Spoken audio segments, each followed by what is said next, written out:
How's it going, chat? How's it going? So, I just want to go ahead and say, pretty shocked that we hit top grossing on, on Global Dokkan Battle on Super 17 of All's banner. Like, what? Even though it was just one country, shout out to the one country that it was down here. Shout out to you guys. But was pretty shocked on seeing that one. I'm pretty sure I would say at least 99% of Dokkan Battle global community was probably shocked to see 7 Dragon Stones for top grossing for Super 17 when Super 17 was pretty much the banner that I think, like, I'm going to say majority of everyone was probably telling everyone to skip. So I'm excited that out of all the banners so far that's hit top grossing, that this was one of the one banners that was probably the most disrespected in terms of just Dokkan Fest. Like Super 17 is one of those ones that's not a very extremely hype and popular character, and he does get disrespected from the Dragon Ball Z community in general, and also from obviously Bandai Akatsuki themselves, because they necessarily don't like to build the character the way that the character should be built. So I'm actually very surprised that he hit top grossing just in one country. Literally just in one country. I'm very surprised of that one. So again, shout out to them. It makes my heart happy just because Super 17 is literally my favorite, and I love to probably poke fun at people just to be like, hey, at least my favorite character hit top grossing. So I'm ecstatic about that one. Again, shout out to the country for getting top grossing. Y'all the real ones on that one. Like, congratulations. I mean, free 7 Dragon Stones for everyone. So, shh, don't say nothing at all. And I mean at all. You was kind of shocked how the 17s got top grossing. Yeah. Like, that's pretty much how it should be. I think everyone should be like, what? I can't believe we got top grossing for that. How we get 7 stones and got 17. Yeah. It's going pretty good. Oh, by the way, chat, it's weird. I can't even keep up with like everything that's really happening on in the WWE, really. Like, how the hell do we have another belt? I am so confused. Cause I didn't watch all of SmackDown. I didn't, but I seen a couple bits. And how the hell? I'm confused. Like, Triple H gave Roman a new belt, right? And does that make the other 2 belts obsolete? And it's just a unified now, like one belt, or is that just his special belt? Like, I'm confused. Is it his special belt that isn't a belt that he can, I guess, put on the line? And he still has the other 2 belts that he puts on the line, and this one's not? Or is it a situation where both those belts are obsolete now, and then that's the belt that is up for grabs? So whoever wins against him are they gonna get all 3 damn belts? What the hell's going on? Like, I'm confused. Like, I am so confused on that one, because at first I always said this. If they just made both the belts a unified belt, right? Just keep it a unified belt like they just did, like you showed. And then the other 2 belts are obsolete, so now it's just one belt and one belt.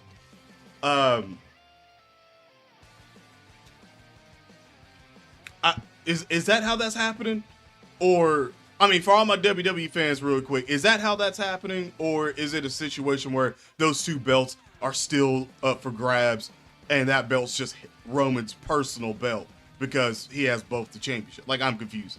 Like, I don't know if it was like a gift from the WWE, be like, hey, it's 1,000 days, you know, blah, blah, blah. Here's this belt. Or is it like, oh, this belt is now your belt. The other 2 belts are now obsolete for decoration, you know? I mean, I would much prefer if it was one belt, to be quite honest. I would much prefer, but you never know. You like a Carl Anderson and Luke Gallows was back. I didn't even know that either. be quite honest. I did not know that. But that's what was just getting me for so much. Like I was watching it and I was like, huh? Like I don't know. He still came out with other belts. Paul Heyman still was holding the belts everywhere he went. He still had both belts. So that's why I'm like, what's going on here? Like, did y'all just put 3 belts on him just to make it cooler or what?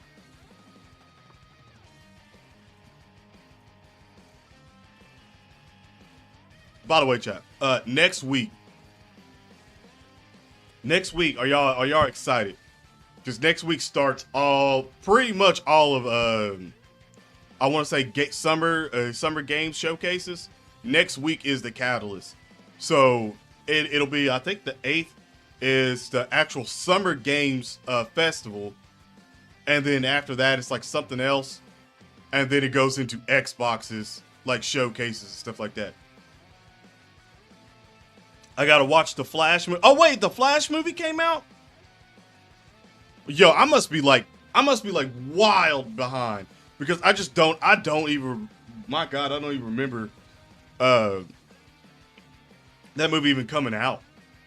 Holy crap. Well, I did have like a crazy weekend and all that stuff with just vacation and everything. So, by the way, I can't remember if I said that, but that's one of the reasons why I wasn't like streaming all weekend and stuff like that. It's because I was actually on vacation. So, that's kind of something then. If that's already out, I might have to watch that pretty soon. Might have to. 465. Yeah, I haven't even bought any. Like, it's crazy because I haven't even bought any Dragon Stones or ticket packs or anything like that. To get key packs and all that stuff to get more Dragon Stones. I haven't bought anything, and I just feel like 200 something Dragon Stones already right off the bat, and then we still have the Easy A for 17 that'll be popping up not that long from now. And I'm still like, yeah. Like, I could get probably 300 without even buying a lick of Dragon Stones right now. So that's pretty cool. Like, so pretty much buying some Dragon Stones should boost me up there. Oh, okay. Comes out June 16th. All right. I was like, wait, what? Like, that about threw me off. I was like, holy shit.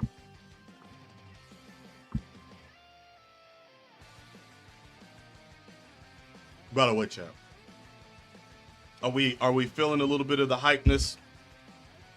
Are we feeling a little bit of the hypeness? Because I mean, literally a month from now, we'll be in the countdown, like the final countdown before the 8th anniversary pops off on Global Dokkan Battle, and I'm very excited about that one. I love how, it's crazy. I love how people talking about Dokkan now back on the decline again, and then we hit top grossing just randomly right after that on Global Dokkan Battle.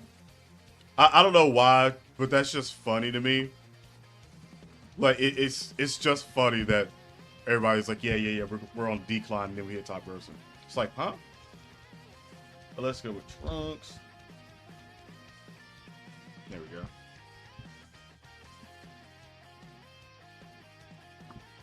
Yeah, we're good there. Oh, you pulled 2 copies of 17 in one rotation with discounts? Nice. Nice. I can't, well, I did get a copy, but that was with tickets, which the tickets actually did very, very, very good for me. I wasn't expecting the tickets to do as good for me as they did. And they performed, so I can't be mad at that at all. I've seen as I don't have anything else there. Oh,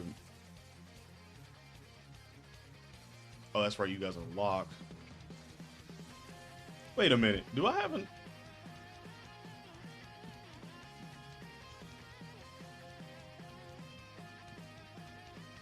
Oh yeah, okay, I do have enough to awaken you again. So what is your SA5?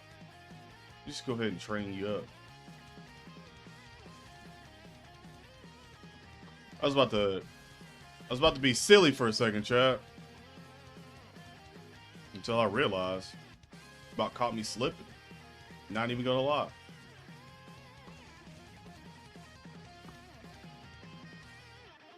He ain't even good. No, but I mean, might as well get it done, you know? Like they're not a great unit, but for free to play wise, stuff like that, sure, whatever. I mean, they'll have their situation where they're gonna be pretty good, so I'm not even that worried about it. Like I said, I don't think I really ever used this card all that much. Matter of fact, unless it was again for situations where it calls for it, I don't think I ever used this character. I don't think I ever used this card in general.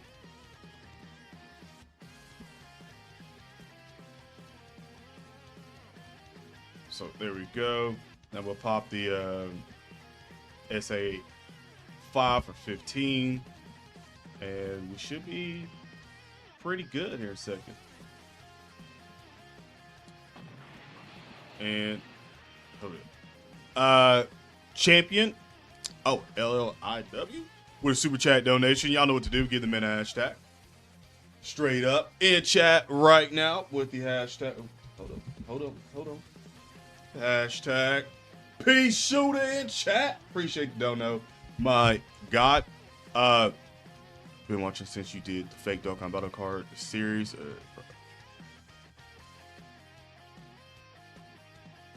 Wait, what?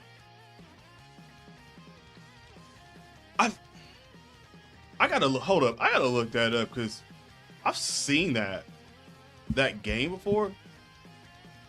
I really had. Now I'm gonna be. I gotta see what it is actually.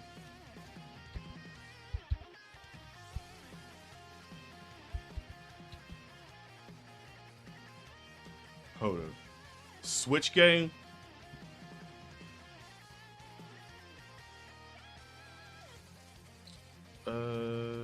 Okay, hold on. This is gonna get on my nerves right now. But thank you for the dono 100%. I'm actually gonna look that up. Is it almost like a Pokemon sort of thing?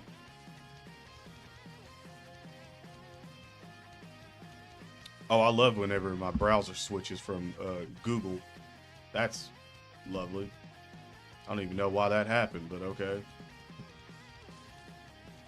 Does anybody use Yahoo? I just want to know. Does anybody use Yahoo? Just want to know here, because I don't know how the hell I keep getting Yahoo on my stuff. Oh, is it? Wait, is this like Pokemon?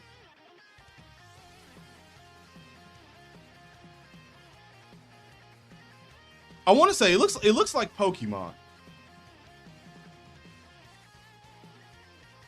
Like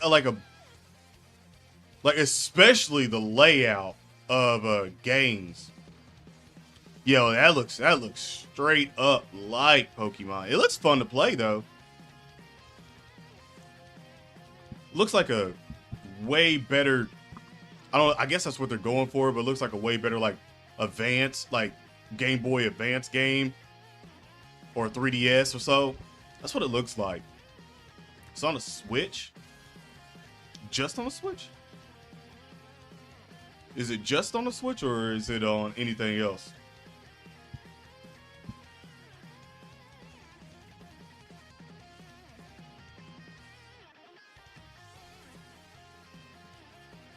Okay, that's what I was wondering, because that shit gets mad annoying. Like, I don't know who the hell pays Yahoo to invade, but they gotta stop, bro. Like, they really gotta stop, because I'll just be like literally on Google, especially when I'm going for like thumbnails and stuff like that, like getting PNGs and stuff like that, like literally, and then like after I'm done, I'll go back to the search something else, and it'll go right back to like Yahoo out of nowhere. When I've like deleted Yahoo, like browser off my damn computer like a billion times, and it'll still do it. And I'm like, what is going on? Like, did I miss something? I wanted to take you out and put you in. And now that you are done, I'm gonna take you out and I'm gonna put you in. And we should be golden. It's on Steam. Okay. Way more adult, and the OST is fire. Interesting. That is actually very interesting.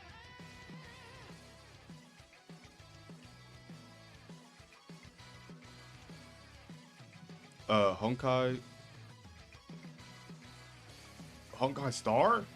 Rail?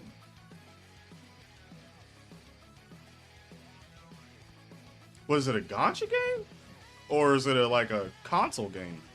It almost sounds like it'd be like a Gacha game.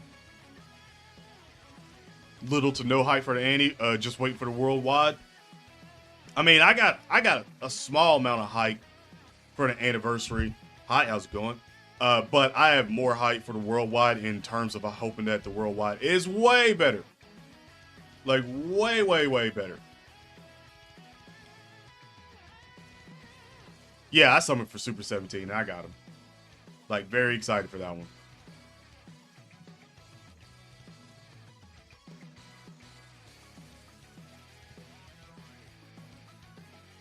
I think you said that when Christian last stream.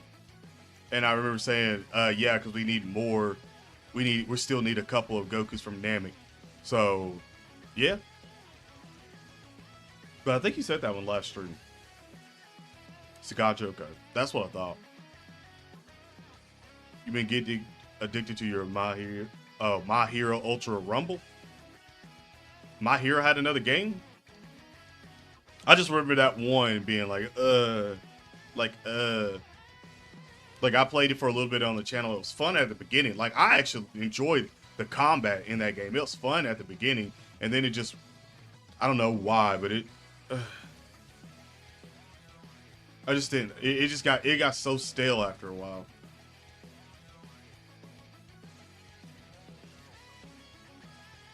They respect the Universal 11 category more. I mean, we do need a little bit more from their category, but we still don't have a lot from their category. Like, if we had more representation from them, then it would be great. But we only got pretty much the Pride Troopers. I think that's it.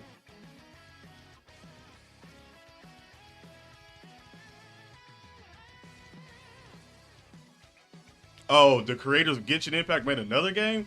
I figured they wouldn't make another game for a while.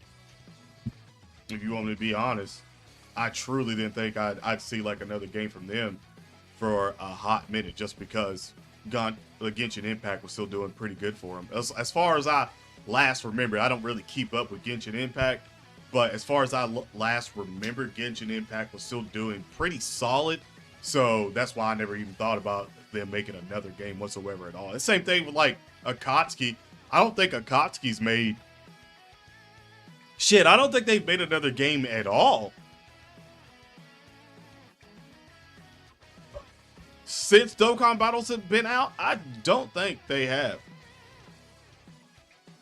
You can correct me if I'm wrong, but I feel like the community would have known if if they had made another game since Dokkan Battle's been out, or it just flopped so bad that people were like, nah, we're not going to talk about this game at all. Like, but I don't think they've made it. I don't think they've made another game. I think they still have that contract pretty much after the first 2 years of Dokkan. I'm pretty sure their contract from Bandai is like nothing but Dokkan Battle. And to be quite honest, they kind of need a kick in the butt to make Dokkan Battle a little bit better. And for anybody that wonders, like, oh, nope, he's about to complain about Dokkan Battle. I usually never complain about Dokkan Battle, except for the situations of, like, wanting Dokkan Battle to be a whole lot better for the average player. And also Mega Whales, because you gotta remember, like, after so long, spending money in the game starts to get tedious and annoying. When you're like, ah, man, I'm gonna have to spend this much money to probably get this unit again when this situation comes back around. I kind of wish they just implement a new summon system, to be quite honest, that has a very good pity system, because introducing more coins for summoning doesn't really do anything, because you can't just buy the units immediately as soon as they come out. But it'd be different if you could buy the units immediately as soon as they come out. Then it'd be like, oh, this is great, this is the best pity system in the game. I can skip this banner because I already have 2,000 of these coins, so I can just buy the damn unit whenever it comes out. Great. That would have been absolutely amazing. But we can't do that now, can we, chat? About the new Dragon Ball Super series. I don't know. To be quite honest, I kind of stopped looking into the news for Dragon Ball Super coming back because it was like every year, it was Dragon Ball Super's coming back and then it never comes back every year. Like I've heard, like Dragon Ball Super should have been back like 2 years ago apparently, and again we're still Dragon Ball Superless right now. While the manga's still going, which to be fair, like I hate that, but I get it because it's manga. You can print it off instead of having people animate it. But it kind of sucks. Like, it kind of sucks that the manga's still popping off while we're just left in the dust on the animations. Like, you know, so I don't think that's fair. But, I mean, I get why the manga's still popping up. I get it. But it just feels like, we could have had this by now. If you just done this, we could have had it by now. They treat the veterans pretty poorly. Yeah, I mean, they do. And like I said, I get it. It's a game. They don't necessarily have to do anything in terms of keep appeasing us because it's a game. Like, we don't have to continue to still play the game. But it is one of them situations where it's like, hey, we love the game. You know we love the game. Like, just make the game better. Like that's my whole thing is like, you know we love the game. Just make the game better. Like, no one has to be sitting here and like complaining 24/7 when you could easily just push out updates to make the game better.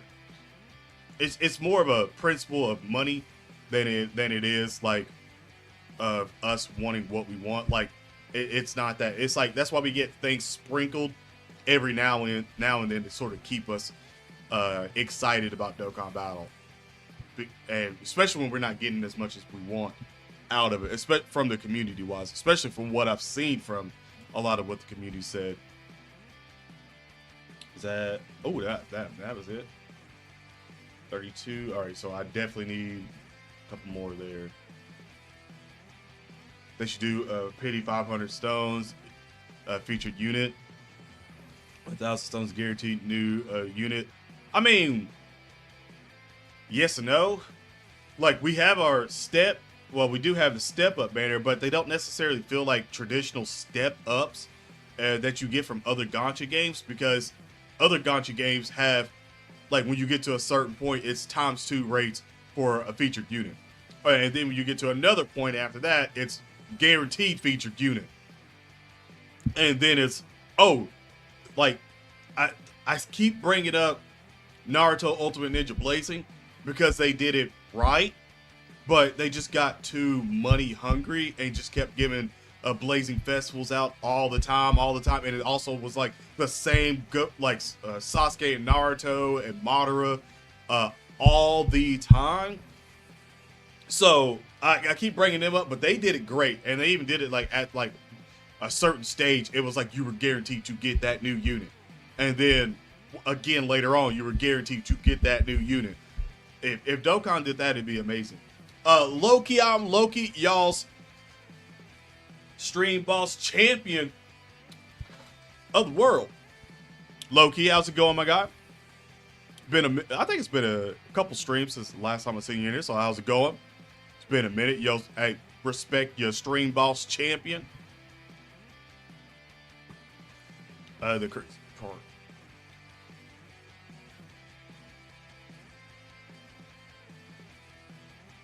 Yeah, small changes. Yeah, it's all about the small changes. It's pretty much those small quality of life sort of changes that help out the most. And it's just annoying when we don't get them, because it's like all you had to do is just do this. Like, no one's, telling you that if you don't do this, we're done playing the game or blah blah blah. It's just like, man, it just make the game that much more enjoyable for us with the quality of life improvements. Like, that's all you have to do. Like, it's never been a situation where it's like, oh, if you don't do this, we quit. Like, if you don't do that, we quit. Like, if I think I think the only time that I can remember a lot of people saying that was obviously the Kale banner, the Kefla banner when she first came out, 300 Dragon Stones, and then I'm trying to think a good one on global. The only thing I can think of is maybe like Ultra Instinct Goku, about him being in promotion for on the, if I'm not mistaken, he was in the promotion for the steps that he wasn't in on the steps or something like that, and you could only get him on the last step or something, or in the middle step onward. It was something wild, but that one technically kind of got blew up a little bit more than it should have been. But I remember that, and that even that wasn't close to a situation where everybody was like, "Hey, we're gonna leave if you don't give us our Dragon Stones and stuff like that back." Like, I don't remember that.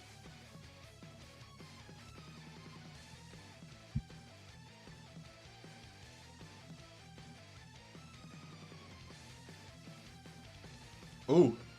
Hopefully the injury ain't too bad, my God. And speedy recovery. Prayers to you for that one. And again, light schedule. Hey, take the light schedule. Rest up. Heal up, man. That's for sure. That is definitely for sure.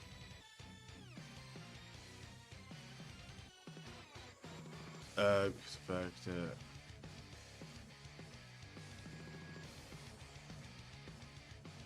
I mean, yeah, it is kind of strange that the actual God of Destruction doesn't got a car. So, I mean, you never know. We could buy. I mean, we could easily probably get a car for all the Gods of Destructions. To be quite honest, I think what really is the reason is because I don't know manga wise if all of the gods have already done like special moves yet, but as far as we know Champa, which doesn't have an LR yet. But he has a couple of cards in the game. He doesn't have an LR. So we all know by default, all of them have Hakai. We all know that. We all know that the Angels are probably about the same as well too in their super attacks. They probably do them a little differently and blah, blah, blah. So my thing is they can make up super attacks, but if like Toriyama or something like that, it has something in to where he's like, all right, don't do anything with this, that, this, because I'm going to do this, that, this. Then it's a little bit different. Like, then you have to abide and they have to appease Toriyama because, again, he is the creator of this. So he is a little spotty every now and then, but he did create it. So if he's got like something in it that's like, you can't do this before Toriyama and like Dragon Ball Super does that, then I can see why they haven't been in here and stuff like that. Same reason why, like, you play a AAA game and they don't want this person in there or that person in there. Or like every draft class that comes in and stuff like that, like you don't really get like that mid-season update, even on like 2K and stuff like that. Like you gotta wait till the new damn game comes out. So it's one of those situations. Technically speaking, I mean, I like 2K and everything, but if I had to really criticize 2K, 2K is like the worst example of. And I used to say it was Call of Duty, but I changed my mind, and it's 2K. 2K is the worst example of getting a new game every year for no fucking reason. Like, in all seriousness, like, and I love playing 2K and everything. It's one of those games that's like usually nothing big ever changes unless they just somehow be like, oh well, let's use the analog stick more for contact dunks now. Let's make the shot meter look a little differently, and then it's just an updated roster with all the veterans that are gone, and then all of the like rookies are just in there on their teams with like everyone switched in from trades and stuff like that, when technically speaking all it needed to be was like an updated game of the past game. Like, usually nothing gets crazy in it. So That's. Could you imagine if Dokkan Battle came out every year? If a new Dokkan Battle game came out every year, you know how pissed people would be. I think people would have left. I seriously do. I think people would have left this game. Like people would have been gone. Oh, so gone. Not even gonna lie.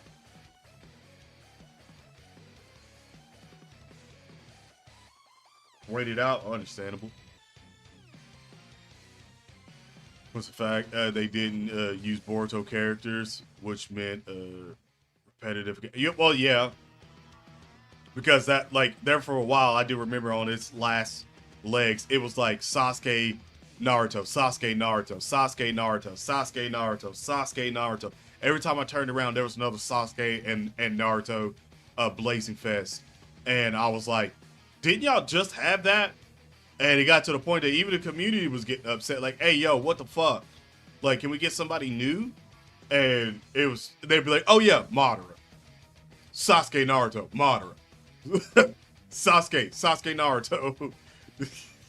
Like, I'm sorry, but that's just, I mean, to be fair to them, it ain't like Dokkan Battle don't do that. I mean, look at every anniversary. It's Goku Vegeta. Whether they're split apart or put together, Goku Vegeta. And remember, anniversaries used to be a super type and an extreme type. And what was it? Since the third or something like that, they just said F that shit. After that, and just went all heroes.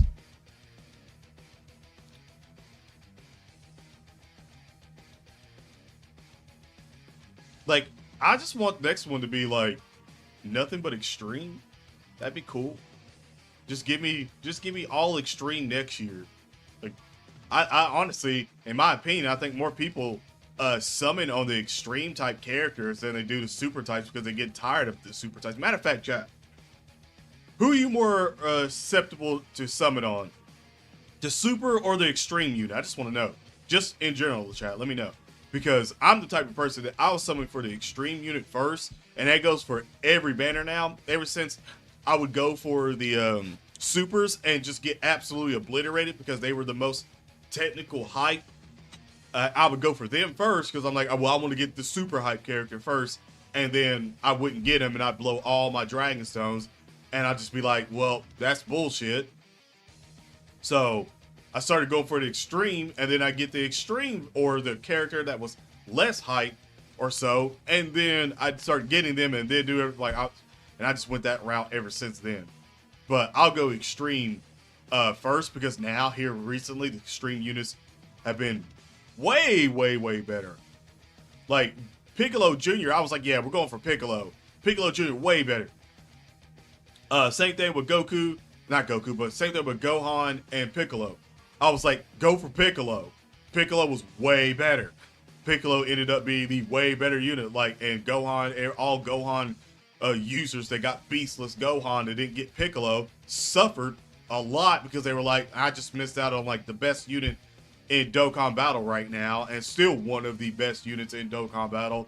Like, I just missed out on this character. So I always go extreme.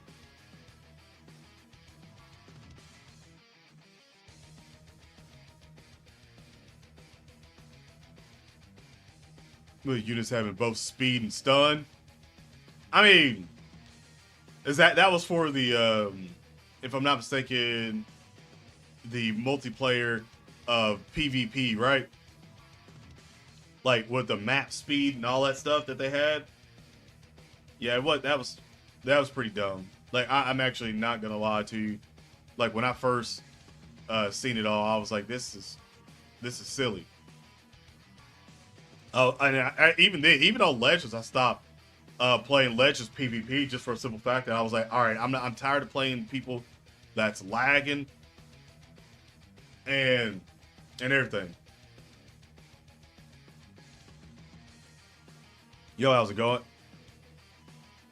Very lucky on super class. Yeah, no, he's super. Like, he's not extreme, but I even said that the lesser hype character, which Beast Beastless Gohan was the hyper character before everyone got everything and realized how good Piccolo was.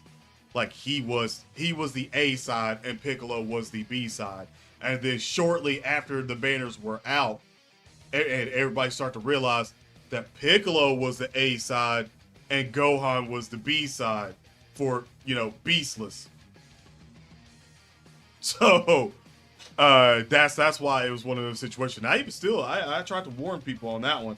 Like people should, like, I don't know why, man. People should really listen a lot more and stop like listening to like one person telling you to go for this character first. Like that's just way stupid, bro. Like have multiple opinions on characters before you actually summon on them, or at least like take your own opinion and be like, that character probably is better. If in your head, if you look at a character on paper and you're like, that character is probably better than the other one, but I'm still gonna summon on the other one because it's hype, even though I need this character more, then that's just crazy.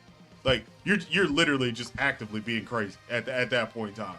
Like if you know that you need the character more and then you know the character is better and you still summon on the other one just because everyone else is doing it, yeah, bro, you're a menace. You're a menace to society, bro. You're not actually. You're just a menace to yourself. Like you're playing the I want to fit in game, and if you play the I want to fit in game in Dokkan Battle, bro, that's gonna leave you not wanting to play the game anymore. Is when you're trying to just fit in. Like I don't. To be quite honest, majority of the time, I don't think I fit in that much with the community because my brain is like wired to be everywhere else too, except just Dokkan Battle, and I just can't do that. I can't like just be in Dokkan Battle and that's it. Like most people are, I just can't do that because I get too bored of games after a while. So I have to tell myself to do other things because if I just play this and I'll just get burnt out and bored all the time, then you'll know that I'm burnt out and bored, and then it'll be disinterest because I'm burnt out and bored. And I can't, like, I'm not the type of person I like to fake situations either. So I couldn't fake being happy playing this game like that. Like I've said it multiple times when I was, until I actually, and when I got burnt out, I had to take immediate breaks off the game. So I couldn't do that.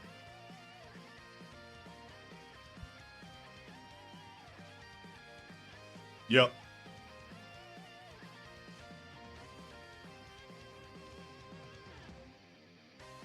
Just recycled. Yeah, it was.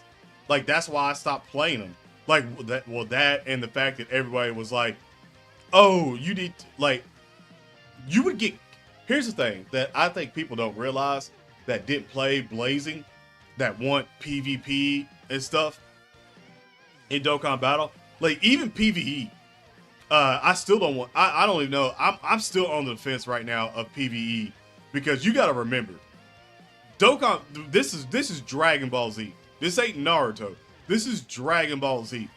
One of the biggest, if not the one of the biggest anime on the planet. Which, by the way, and I'm be real and say this, and y'all know it too. There's a lot of fucking assholes that are Dragon Ball Z fans. A lot. Like I've met personally, like thought I was gonna be like, oh yeah, I'm gonna vibe with this person because they're Dragon Ball Z fan too, and then I've been like, oh my god, you're on the other spectrum of Dragon Ball Z fan. You're like literally the delusional, like, holy shit, get out of my face. Like that's there. That was there in Naruto Ultimate Ninja Blazing with PvE. Like you literally, like it was a menace to society. Like you would literally get booted out. People would leave if you showed up with the not new character to actually play the stage. Like if you showed up, even if your character was like maxed the fuck out and wild, if you didn't have the new character, you were getting kicked or people were leaving as soon as they seen your character. And by the way, that was more whales than it was anyone. So PvE in Dokkan Battle would probably be 10 times worse. Like people, like most people wouldn't even be able to play stages together without probably sitting through 17 or 30 people kicking them out of a damn event because they didn't have the new unit maxed out or rainbow. This is how bad it was. People would literally ask for you to have this character and like with this many dupes in it before they even seen anything, before they even started. That's what it was. It was like, you gotta have this, that, and then you go in and you would have that and they wouldn't have that. Like it was insane. Like Ultimate Ninja Blazing was like probably the product of how bad PvE could actually PvE and PvP in a Gacha game. It was the prime example of how bad that could be in other Gacha games. And it's like, and I hold at least 50% of it to the company, to the people that produced the game, created the game. Like, I hold them to a standard, same way as I hold the community to a standard. Because even when I was playing the game, I'd make videos and be like, hey, y'all gotta stop doing that, or y'all are gonna kill this game. Because no one's going to want to play the fucking game if you're literally doing this over and over and over. And guess what? The game died. Because no one wanted to do that anymore. So that's why I say I don't think it should ever be introduced in Dokkan Battle, because that'd be like the fastest way to kill Dokkan Battle, in my honest opinion. Because again, most of everybody in here doesn't have everything rainbow. There's a lot of free-to-play players in Dokkan Battle. I mean, a lot. So if you can imagine them trying to get in and being happy and trying to play a PvE with somebody that has something rainbow, and they're like, oh man, holy crap, like they're probably gonna carry me, or they're probably gonna be so much more better at me that I might even drop this or that. Like, no, it's literally they're gonna carry me, and then the people that have everything rainbow are gonna look at the people that come in that doesn't have shit rainbow and immediately be like, oh, you don't know how to play the game. Like, that's what would happen, and you would get kicked. Because let's be honest, if somebody has a bunch of everything rainbow, like, to be quite honest, how many of y'all think that like literally on a personal, like on your account right now, if there was PvE to run events, if you were in there with the Truth and you seen everything rainbow on Truth, like how many of y'all literally think that if you came in with your account to go in on a PvE mission or something like that, that he ain't gonna probably kick you because you ain't got everything rainbow? Especially if, like, since he's the person that's like, rainbow everything, like, this is full potential rainbow, I wanted, this, that, this, like, he's probably going to be like, I want the same people who's got everything rainbow than I do. So, you probably just get kicked and only be able to play things, or maybe not even beat things, especially if you needed something rainbow. Like, it would be a nightmare. Like, an absolute nightmare for people to play. And I'm not even going to cap on that one. Like, I'm not even gonna sit here and try to act like it wouldn't be. It would be extremely awful. I mean awful. There you are. But how many of those go on? How many of them damn go 10 seconds?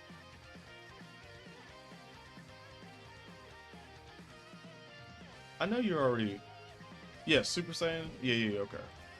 I just got extra copies of you. Jesus, I didn't even realize that. He wouldn't lose? No, he wouldn't.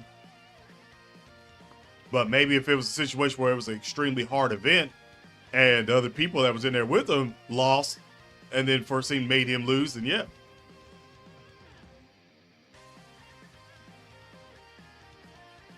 Yeah, max link levels, everything. That's what I'm saying. Like you literally added in another factor, even at the free-to-play side. You just added in another factor of, like, that's what people would want. People would take hell, even at times when I used to link level all the time, like, I would come in and I'd be like, this card isn't max links.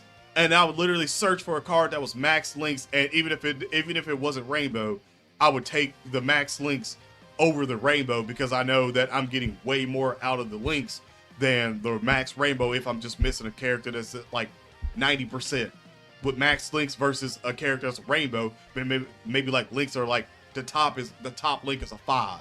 I'm taking max links all day, every day. And that's free to play part, so you can do that. Yeah, facts. That's what I'm saying. Like, it's insane. You just proven it. Like, no one would be safe. no one would be safe. Because everybody would be like the only way you're gonna probably play with Truth is if you're already his homie. And you already got everything like that too. Or if you're just like somebody that plays a game that's rainbowed everything with max links too. Because there are people that's like that as well. Alright, so that's that. Glad we got that done and out of the way.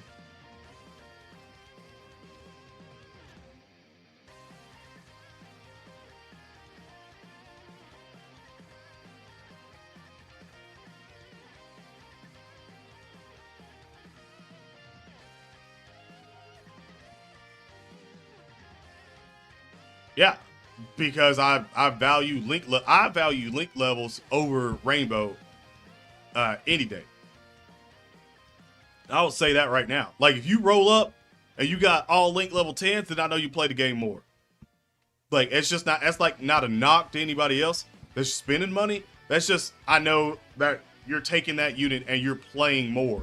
Like, you've actively been, like, whether you had the keys or not, like, you care about your characters that you get. Like, it's not like a collecting where you just like, oh, I'm collecting all the rainbows or I'm collecting this and that and that's it. Like, you're actively being like, yeah, I play the game. And that's what is more hype to me, is when people are playing the game versus just summoning and then leaving everything level 1s and 2s. Like, that's not fun to me. All right, so I got to do Extreme Z Battle, log in, set 2 more days, and then that'll be it. Which, 17 will be out, so I'm not worried about that. This one, on the other hand, I still got to do the support, 20 more support, and I got to clear a lot of stages. Jesus. It really kicked my butt. All right, so that's not, I mean, that's none of that's like non-doable. Like, that's definitely doable quick and getting all that, especially with 25 days left. I'm not even in a rush for that. I did not. I've had like my eye on other things to buy, so I didn't even spend more money than I needed to in Dokkan currently right now.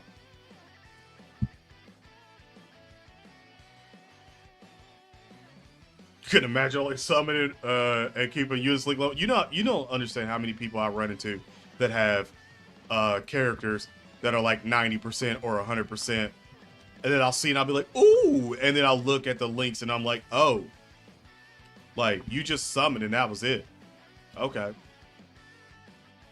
All right.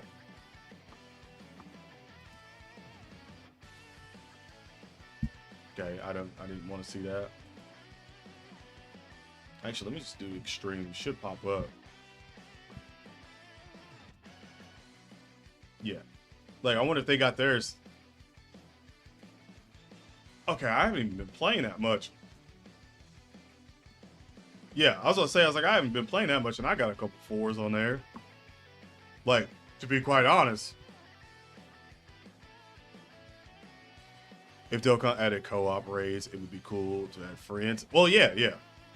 Like that was my biggest thing, is the co-op system, co-op raid system has to have a chat.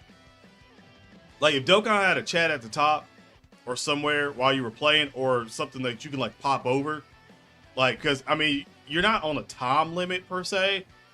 Well, I guess technically speaking, I guess they would have to do a time limit on like a PvE co-op rate. That way, if somebody like left their phone and set it down or something like that and went to like use the bathroom and it was like wasn't gone for like 3 hours while you're sitting there waiting for their turn for 3 hours. So understandable on that. But yeah. If they did, it'd be great. Like, or at least a chat, somebody would be like, hey, I'm going to be back in like 2 minutes. I just put my thing on auto.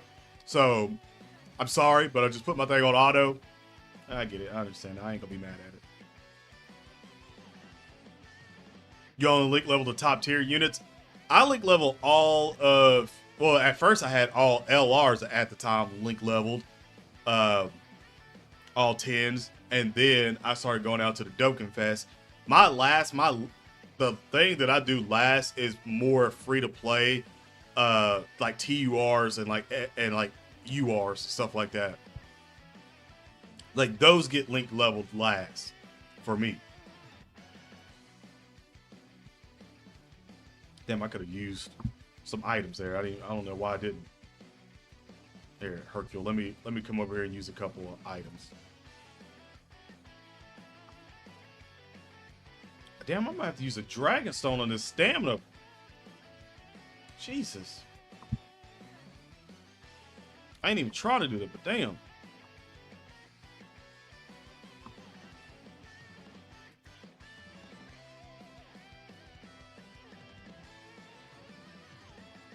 I mean, I would say the thing about that is like probably, I would say the rainbow would probably have more of an effect than the links would actually in a PvP, just because you're actually getting more out of the rainbow in terms of like stat wise. Like your stats are like your actual stats are increasing, not like the percentage that you get for your attacks and defense. Like that's different. Like when your stats change, that means your super attack is changing on how much it is. And with your stats on links and stuff like that just going up with the percentages, like that boosts it even more. But it is still a situation like that. And like I said, I'm not super upset with it, but I know easily that it wouldn't be great. It would not be great for the average of the community. It would not be great. All orange to purple, yeah, let's do that. I'm just, by the way, I'm just doing all this so I can just use support items. It has no significance whatsoever at all. It's just I'm trying to use them all.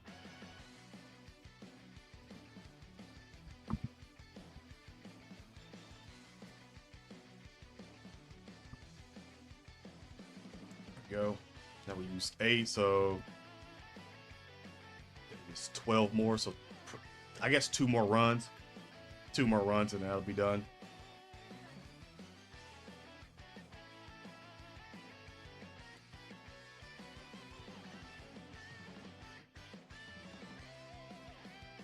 Anybody play? Yeah, I mean, yeah. Like that is true, but you still got to remember that I wouldn't hold that much on certain people, because you got to remember everyone else that plays this game has way different schedules. So you still got to remember there's people out there that's working 2 damn jobs, you feel me? That's working 2 jobs and stuff like that may only have like a power level of like 800,000 or something like that, because they can't link level as much because they have 2 jobs, but they still play the game. So in a sense, you can't hold that against, but in terms of like an average player that's like just playing the game that maybe has 1 job, yeah, probably 1 million. But like I said, you can't hold that for people that have like 2 jobs and stuff like that, because they're 2 different places, and then on top of that, barely probably having their own time to do anything else. So you can't hold that against them. Which I wouldn't hold that against them at all. I wouldn't hold someone that had a power level under 1 million, because like I said, you never know their situation. That's just me though.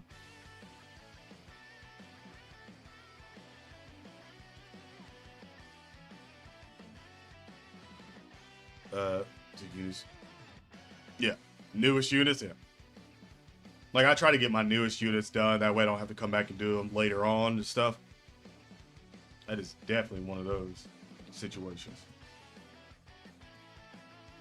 All right, so let's go ahead and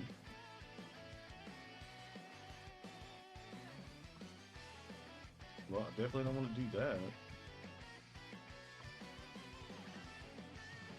I don't think it really matters.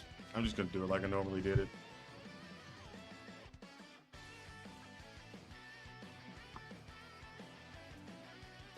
There we go.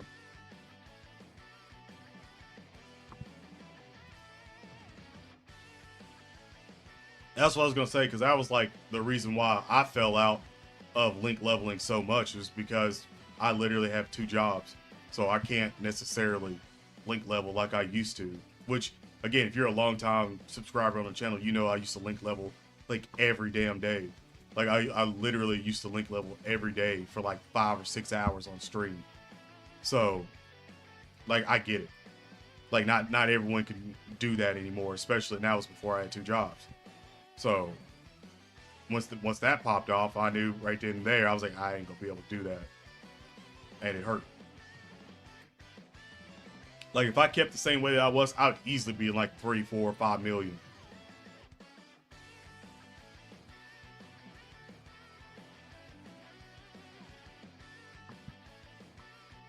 Yeah, yeah. That's what I look at it as. I look at link leveling as the most max free to play potential that you can ever get out of your character.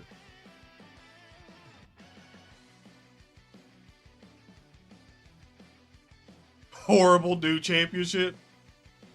I've seen it. I don't think no one answered that question that I had, because I don't think anybody knew. But I was trying to figure out if that belt is supposed to replace both the belts, or if that's just his belt. Like, and then both the belts are still relevant.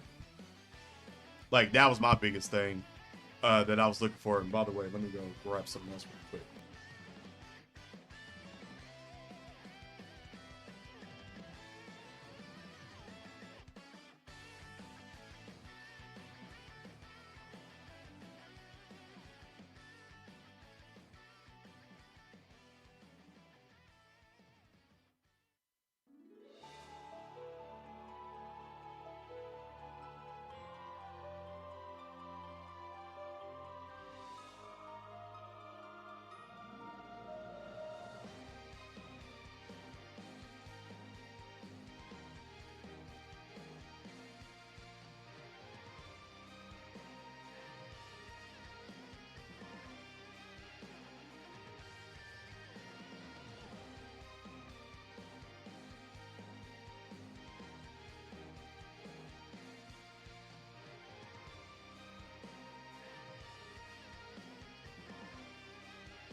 By the way, if you guys are new to the channel, like to see, subscribe, turn on notifications where you get notified when we go live and put up more videos. Because again, anniversary will be popping off next month, so it will be a hype time.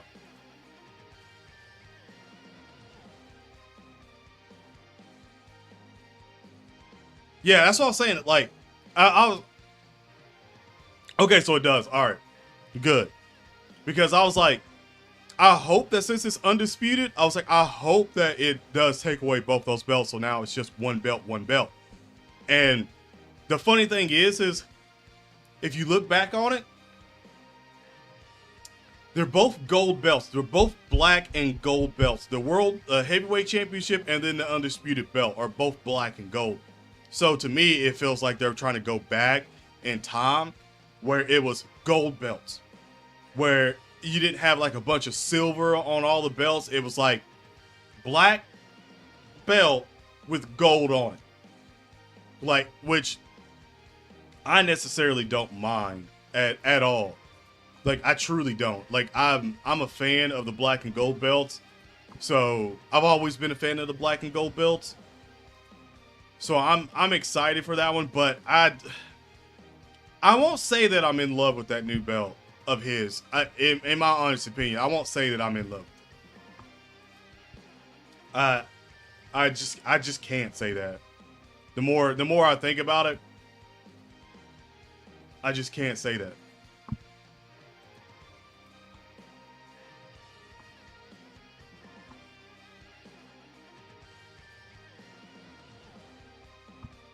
I mean, he might. But I think he has to. I can't remember how long you have to. I can't remember if there's a situation where you have to have the belt for a certain amount of time, or if you could just do it at any point in time you want. But obviously, you have to have WWE sign off on it and stuff like that. Because I personally think that Roman likes those style of belts which I don't mind these style of belts. It's just that it's just that gold one does not look good. Like the black and gold one here, the one that Loki has right now, I like that one. If they were like that one's the undisputed belt, I would have been like, all right, I'm cool with it. Like the blue one's cool and all, and I love blue. It's cool and all, but it's not like the one I care about the most, you know? It's not.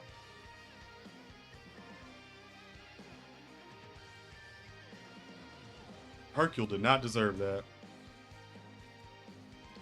Just got absolutely obliterated. He didn't deserve that. He didn't deserve that, chat. As a WWE belt in 2013.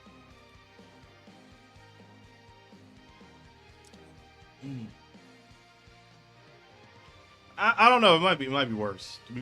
To be quite honest, it might be worse.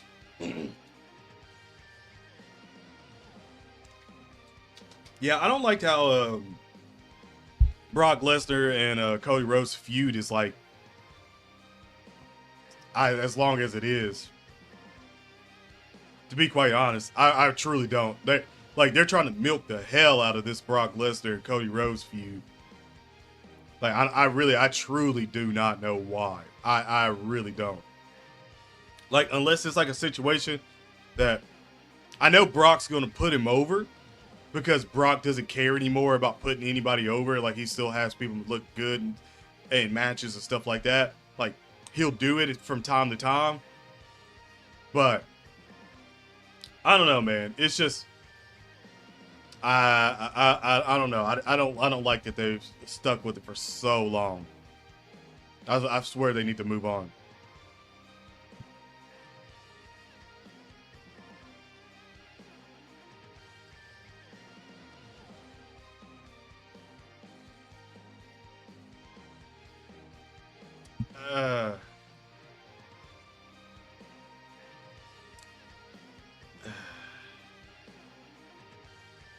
No, I actually do not have a second channel. I'm one of those people. I'm one of those weird people that don't ever want to have another channel just because I would like to post all my content on one channel and not have like 80 bajillion people like subscribe to like 16 different channels like some people do. They have like 18 channels and I'm like, why would you do that?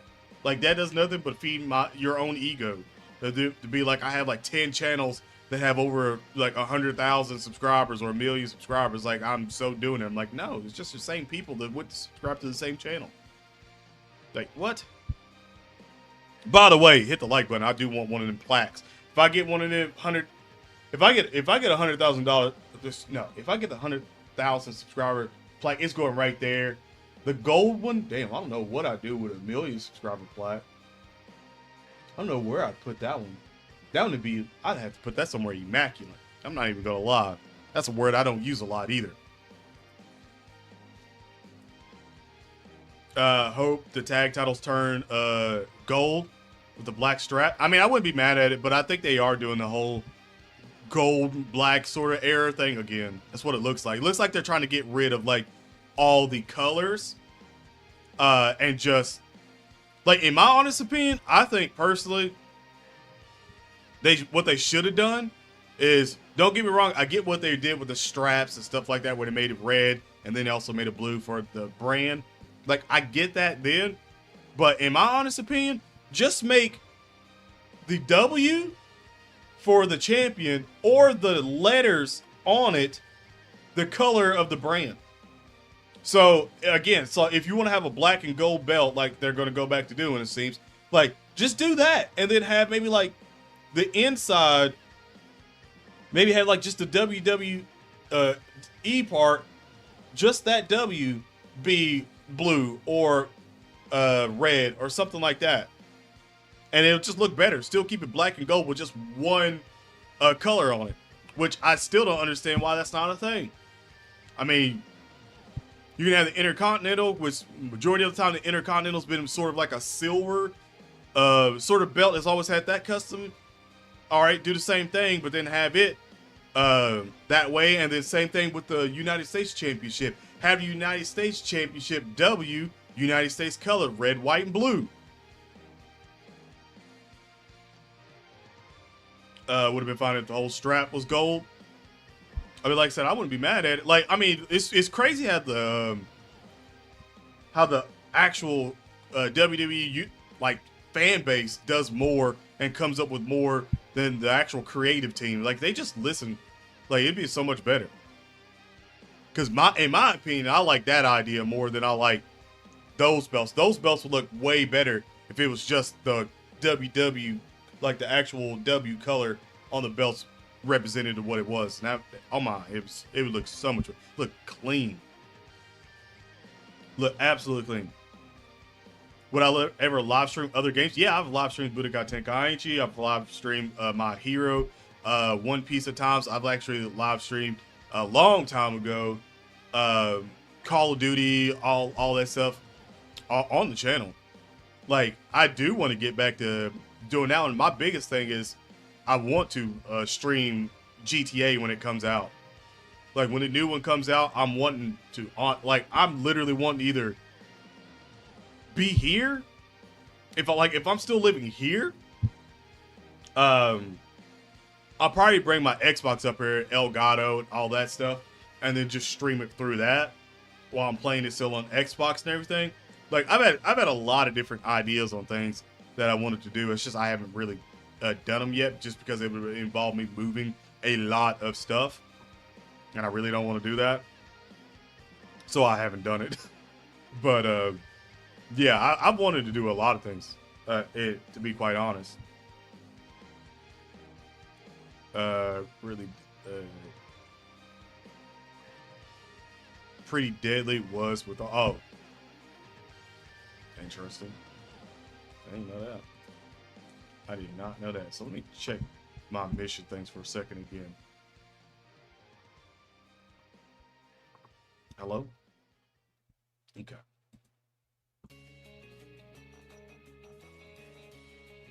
So, again, those are Extreme Z Todd. I mean, I could do them, but I really don't want to fucking do them right now, especially when 17 should be dropping pretty soon, if I'm not mistaken. His EZA should be coming out. Wait, what? His EZA coming out in 30? No, this I about read that wrong for a second. It's 2 days in 33 hours and 34 minutes. Wait, did we not get? Wait, chat. Did we not get the information on the Go Bros EZA? Did we get information on the Go Bros EZA? No. No, we did not.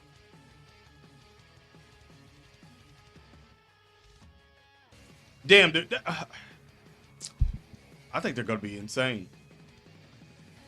I didn't even realize that their attack and defense was 58%. Launch an additional attack that has a medium chance to become a super attack. Key +1 and attack and defense 10% with each attack performed.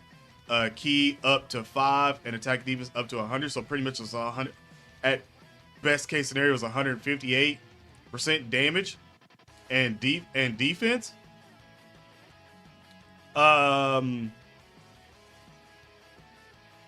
Yeah. Yeah, they're gonna be stupid. They're gonna be dumb.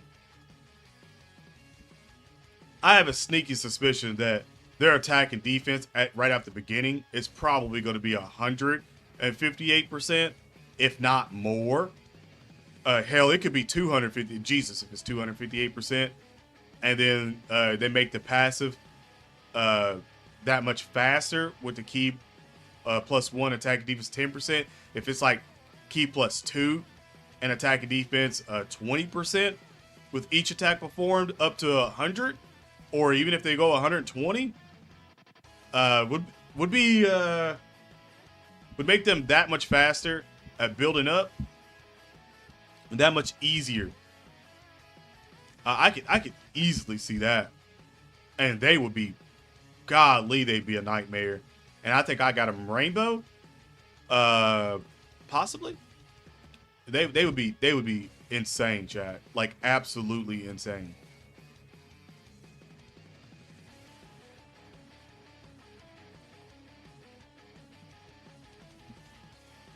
I don't know. I don't think it's a personal one for. At first, the way the segment looked like it's because I know it's the undisputed. That's what it says. It's undisputed belt.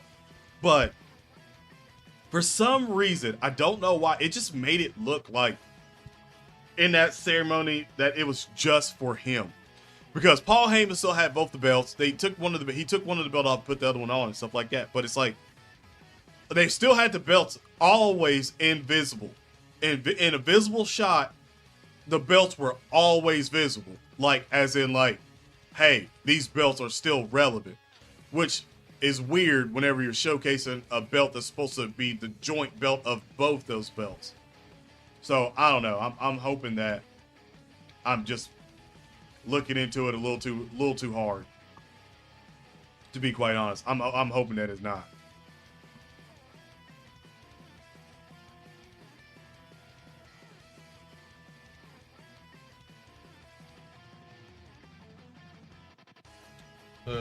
Excuse me? Why did that pop up?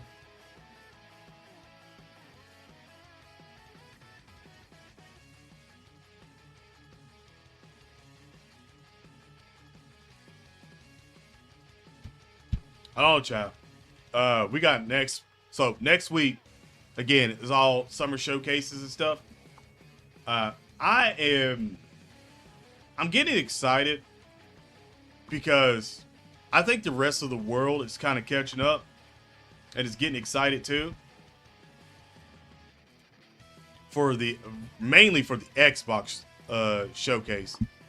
And I think it's because they know it's about to go wild. Guerrilla Collective showcase. The hell is that? Did I not? I didn't read this off the last time. Wednesday. So next Wednesday, 9. That's 9 a.m. Pacific. So that's like, is that 12? I think 12 Eastern time. That's fucking. Oh damn. That's kind of low-key. That's kind of early. I know they used to do them like that back in the day. It'd be like 12 or 11 or 12 would start like E3. Oh damn. Those who enjoy indie. Oh, okay. So that's the indie game showcase.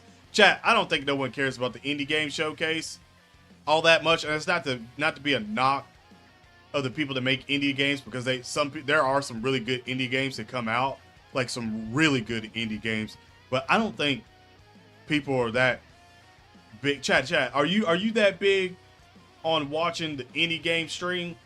Like, do you watch indie game stream?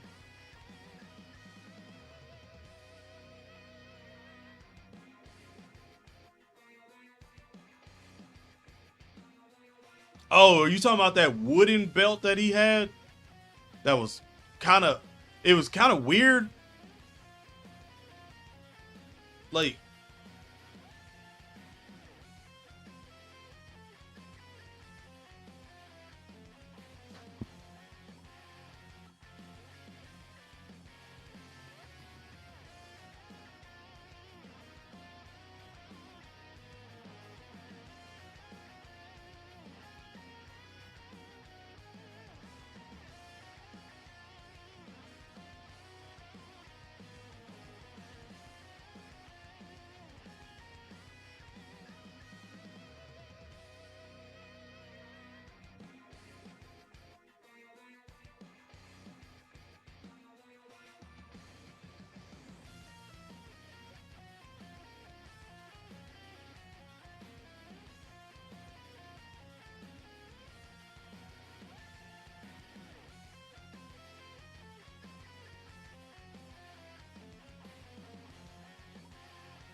sorry about that. the ECO friendly championship belt. Yeah, I remember something like that. No, best say hell no. Like, so that's why I'm not even worried about this one. It officially starts June 8th, really. Like, even though PlayStation went, the more and more I look at and go back and watch the PlayStation showcase, the more and more I've even seen it, and it's not just me. Like, I know I'm Xbox, but I enjoy all games.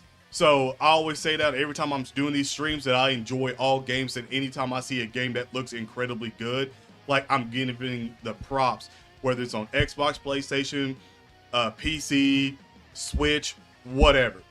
Like I'm giving it its props, its due.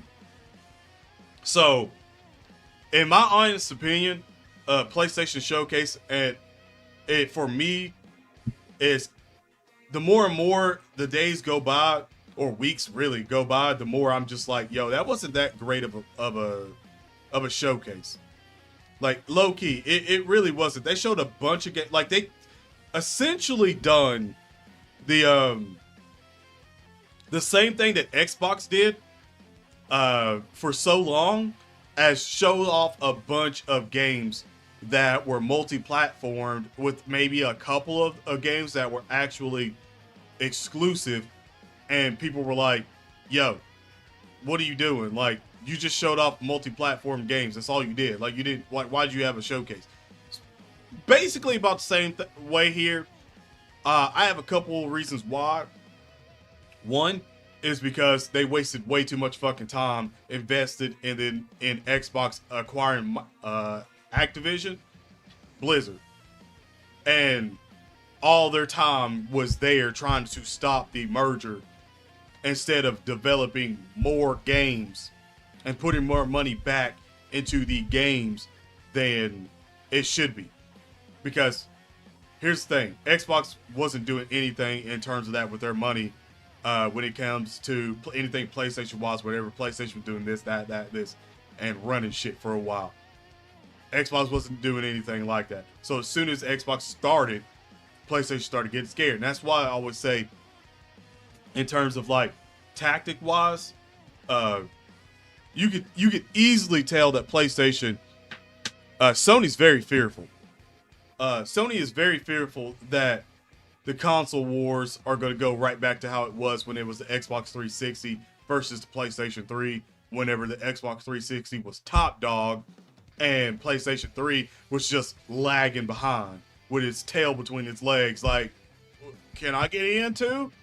That was the situation then. And PlayStation 3 did have some good games and stuff like that. It's just Xbox 360 was way more. I mean, it's not even debatable. Like, Xbox 360 was literally king then. So it's kind of like, I don't think they want that to happen again. So that's why they invested so much time into trying to get Xbox from buying things, especially with this deal for Activision, instead of focusing on games. So that's how I feel about it per se, just for the simple fact that they could have had way more going on and showed off way more, but I don't think they did. And I to be quite honest, I don't think they could, because it was just, again, their mind was elsewhere instead of focusing on the games this year. So in my honest opinion, for PlayStation, the PlayStation holders and users, that's probably going to hurt you a little bit. Again, don't get me wrong, you're going to have multi-platform games and all that stuff as well too, like Metal Gear and everything's going to be coming out. Y'all still got Phantom Blade, which is probably one of the best stylishly looking games I've seen in a very, very, very long time. You'll still have Spider-Man, that'll be incredible and stuff, but like y'all definitely, like PlayStation, y'all definitely could have had more, and I would probably hold that to PlayStation if I was y'all, just for the simple fact of that one. And with Xbox, I've seen nothing but people just saying this is Xbox year again to just blow them out the water. And I've heard Xbox is either having between 8 and 15, which, by the way, they normally have between 8 and 12 being the most exclusive games shown at a show was 12. I'm hearing 8 through 15 on just about every article that I've seen. 8 to 15 exclusive. Not even, you got to remember, there's still other multi-platform games that wasn't at PlayStation that will probably be shown at Xbox.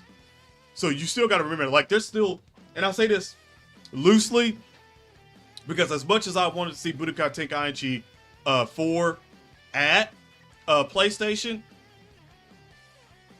because again, it was a PlayStation franchise game. So that not being there, and Bandai showing all their games with Xbox a lot, we could literally see that at Xbox's showcase. Or if they want to play it neutral, here at the Summer Games Fest. Like, I just want to put that in, just saying that right now.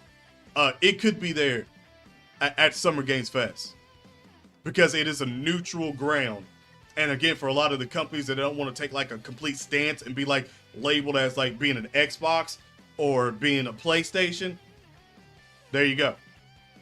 Like Summer Games, there you go. Like I won't put in the title GTA 6. I won't put that in the title at all because I know for a fact we ain't gonna be seeing GTA 6 there. And we see GTA 6 there at Summer Games Fest or something, I'll lose it. Or even if it's there at Xbox, I'll fucking lose it. So I don't think, but that won't happen at all. But look at the list. Look at the list of Summer Games Fest is what's making this very much possible that we are likely to see this at Summer Games Fest for Budokai Tenkaichi. Activision, look, it includes Activision, Bandai Namco Entertainment. I wonder what that could be. Bandai Namco Entertainment.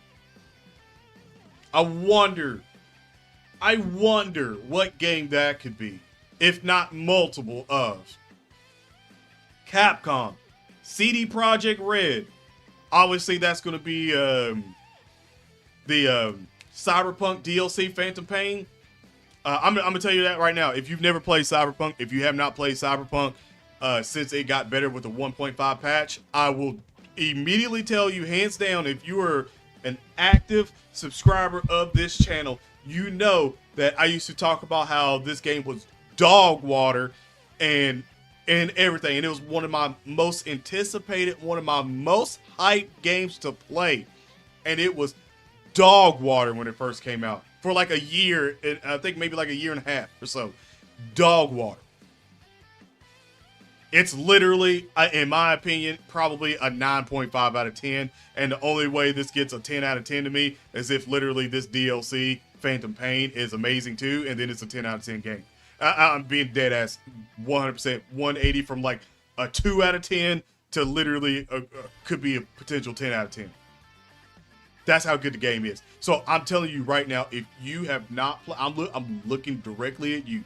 If you have not played Cyberpunk, I highly recommend you play it before the DLC drops. Highly. Like, all the way up here rating. EA, which is literally going to be probably 2K games, stuff like that. Again, PlayStation will be there again.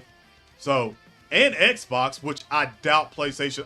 In my opinion, I think PlayStation and Xbox maybe have like one game that's probably big here. But 40 publishers are set to make announcements. 40 publishers. It's crazy. Like, that is absolutely insane. So again, that is 3 o'clock, June 8th, that Thursday. That will be,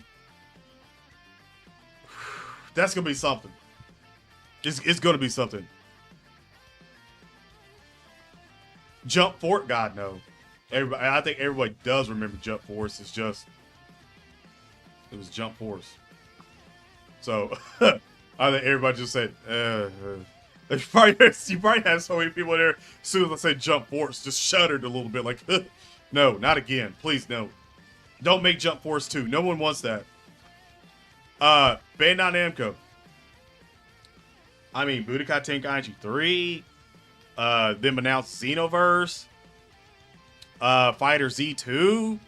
Like, any of those are possible. Like, I would give it all a 33% chance, 33.3 remainder, whatever, percent chance of those games being there. Just because. Just because we know Bandai's got a quota of Dragon Ball Z games that they have to do. Now, I think they have to do a Dragon Ball Z game or something like that, or at least something to be published with Dragon Ball Z game like a year, like each year in their contracts and stuff. So I'm trying to think of what Dragon Ball Z game we got this year, and I can't remember of anything new. So I would, like I said, I wouldn't be surprised if Budokai Tenkaichi 3 is the one that comes out. Dokkan Battle 2, bro.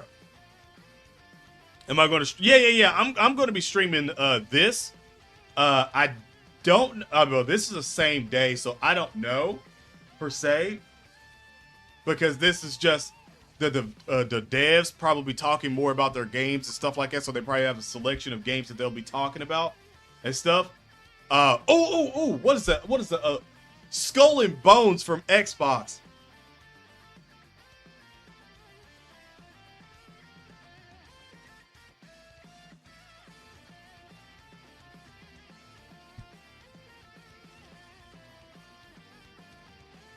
Microsoft.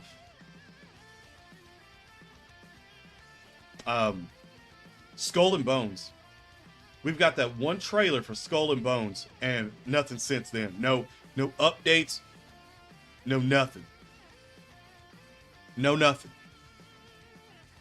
Please, Skull and Bones at your showcase. Playable. If you give me five solid, and I mean 5 solid minutes of gameplay, I'll be fine. I will be happy. Same thing with Fable, same thing with Avowed.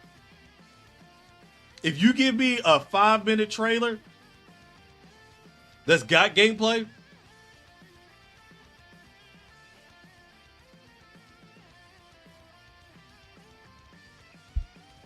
that's all I gotta say. Direct develop. Developer direct. I keep saying direct developer every time. But they got wacky type games and stuff like that. I'm not really that worried about them all that much. I doubt I'll probably stream this one. I'll probably end it on a big summer games. It just depends on how I feel that day. Like, if I'm feeling like streaming this part too, then I'll stream this part as well. But I highly doubt it. Access ability. I don't know if I'll stream this one at all, because it's just be a bunch of games, and it'll obviously be showing things that will have it for people with handy capabilities and stuff like that. Like, they'll be showing off probably like controllers and how the game sort of work with them and stuff like that. So I don't know if I'll go that far in and stream that one. But I don't even know if I'll even stream this. I feel like this is more sort of like indie sort of thing too. So I don't know about that one. Wholesome Direct. Announcing from 70 plus amazing indie games. I don't know. Maybe we'll look at some of those indie games and be like, hey, this will be what probably leads up to I would say for obviously Xbox. Okay. So future game show, that probably will get shown, because it'll be 40 new trailers of games coming out across the major gaming platforms. So probably there. They'll have some decent announcements. Doubt that. To be quite honest, doubt that. And then obviously this is the big one. June 11th will be showcasing that, and probably the PC showcase as well too. So I don't know if it's going to be a situation where this is at 1 o'clock for Xbox. It'll be at 1 o'clock, and then I don't know when this is. Ubisoft Forward. We'll take a look at the Ubisoft Forward, and then we have again the other extended showcase from Xbox. And honestly, that might be the end of it for me because I doubt I'll do Destiny 2 showcase. And oh, I don't know, I might because that is in August. That's June 15th, but this is in August, so I don't know. I might. Gamescom, I probably will do that one. And then future game show, I'll probably do that one as well. Maybe. And that'll be the end of those. So, but Dokkan Battle 2, you wild for that one. Because that would insinuate that Dokkan Battle 2 is going to be on console. And if it was on console, that would... I don't know how I feel.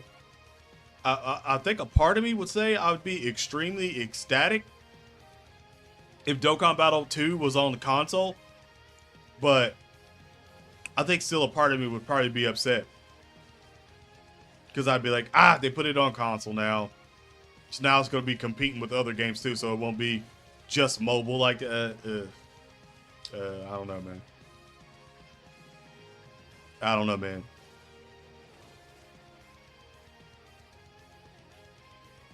Yeah, they do take a lot. Bandai does take a notice to Xbox. That's the thing. Because you would think Bandai Japanese would be, oh yeah, Sony, Japanese company.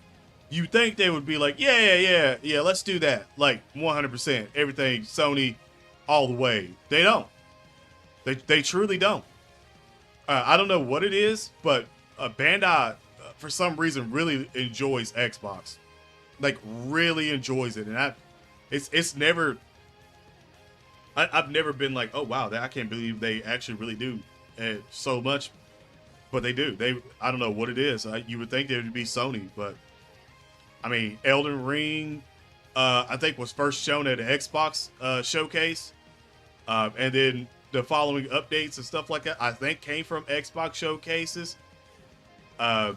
And then I think they showed it on PlayStation 2. I think, if I'm not mistaken, they did after. But it was first Xbox. So, and it could have been a situation where just Xbox went first. But you got to hear me out here. PlayStation just went first. Nothing about Budokai Tenkaichi 3 there. Nothing. I would say this. I know I'm going to ruffle a little bit of feathers on this one. But I gotta say it. I think that PlayStation, Sony fanboys, I think y'all's time being on top was lived. But for a whole console generation, PlayStation 4, y'all owned it. I think it's switching. I think the power shift is switching back to Xbox, and I'm okay with that. Like, yeah, I'm an Xbox fanboy, but I normally don't like to have one hold all the power because that just doesn't make it good for gaming. But I think it's probably going to go to maybe a 60-40 Xbox, especially if their showcase is way better than Sony's was. And trust me, it ain't going to take much to make it better than Sony's, because again, I still gave it like a 6.5, and I think I'm still being pretty generous at a 6.5. One of the biggest things out of that came from that handheld device. That shit was nutty. Like, I'm not gonna lie, if Xbox, I mean, they do have a lot of things for cloud gaming and stuff like that, but if Xbox pops off a handheld as well too, that might be a fucking wrap. Especially with cloud gaming and Game Pass and blah, blah, blah. That might be a fucking wrap. For the, like, PlayStations, I'm not gonna lie, but that little device that y'all had, I can't remember what it was called again. That shit might be dead on arrival, bro. I'm not even gonna cap, but like, from the gamer wise in me, is not brand wise, not brand loyalty, but just the gamer in me.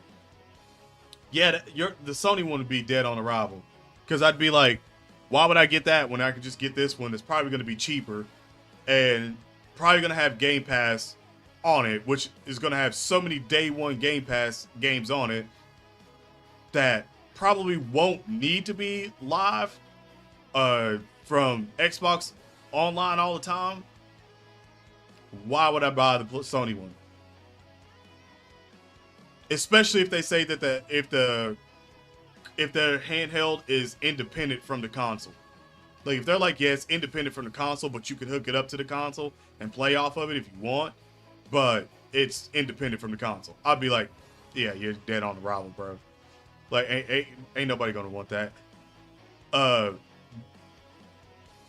People will literally just get the Xbox one and be like, yeah, I'm just gonna have the Xbox handheld around. Yeah, 100%. But for travel wise, because I don't know, I can't remember how far you can go with that with the Sony one. I don't know all the specs on it. Like it could be a situation where like you could go pretty far away from your console and all that stuff, blah blah blah, and it'd be independent. But if not, then that's tough. If you have to travel with your console all the time, that sucks. Is to play Spider-Man? Is it Spider-Man? Is the first Spider-Man on PC now? Because if that's the case, then it'll probably be a couple of years, and then you'll be able to buy it on PC. Like, yeah, it sucks to wait a couple of years, but if that's the case, then yeah, like for me personally, I'd probably just wait. Like, if I don't necessarily really need to get a PlayStation 5, like, don't get me wrong, I still want a PlayStation 5. It's just, I don't know, to be quite honest right now.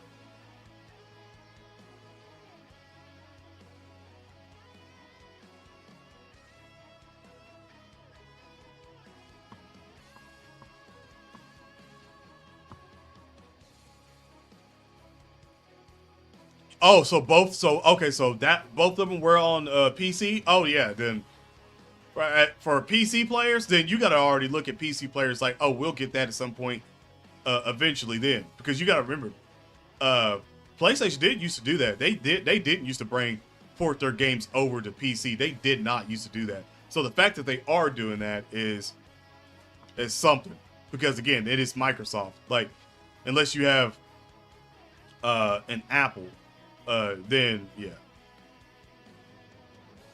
Was Spider-Man an exclusive too? Like, was it Spider-Man is a PlayStation exclusive too? Or did they immediately say when Spider-Man first launched that it would be on PC after a couple years or whatever too? Because I just remember Spider-Man being a PlayStation exclusive. That and Miles. Because I remember them say, yes, PlayStation exclusive. Until they announced later on that, yeah, then it will be. Yeah, that's what I'm saying. Like, it'll be a console exclusive, but not probably exclusive to just the PlayStation 5. Like, it'll be on PC, but console exclusive. Because you got to remember that you have to put console in there now, and they also have to put console in now to know that, hey, this isn't coming to this other console, but it will come to PC. Like, they have to do that now. That's why if you go look at some of the leaks were like PlayStation console exclusive, PlayStation exclusive. When it was PlayStation exclusive, it was literally PlayStation exclusive. No PC.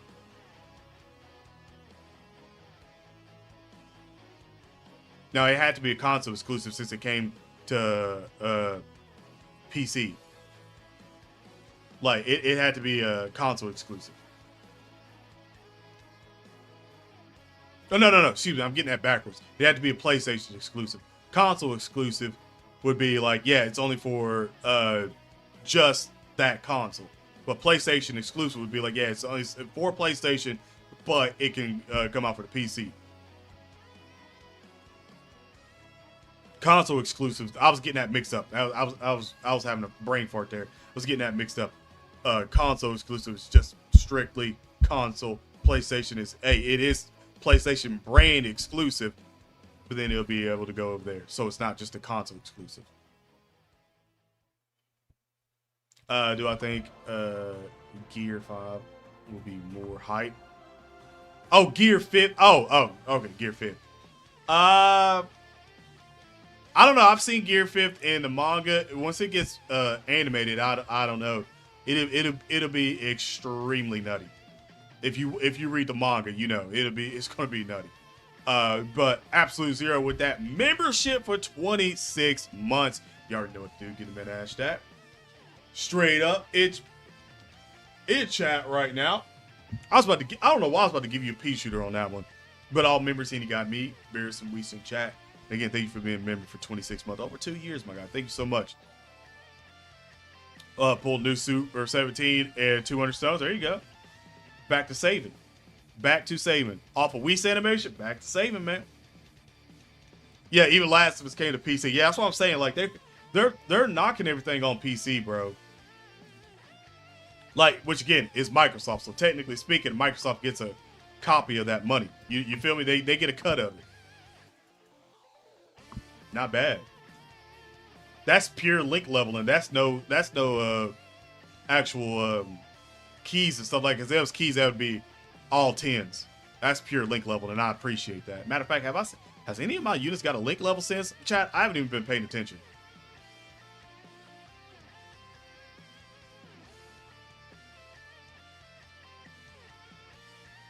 Yeah, it should be in a few episodes. As long as we don't have breaks and stuff like that, it 100% should be in a couple of weeks that we get Gear 5th.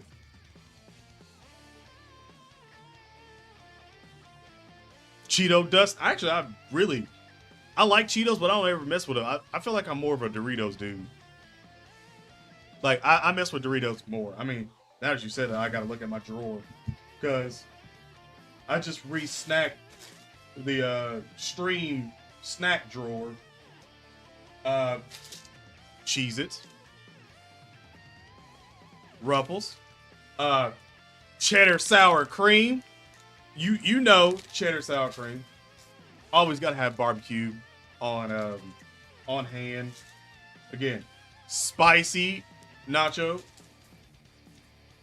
There you go. There's the puffs. I mess with Funyuns. Cool Ranch. Gotta have those. Gotta have those. Ah.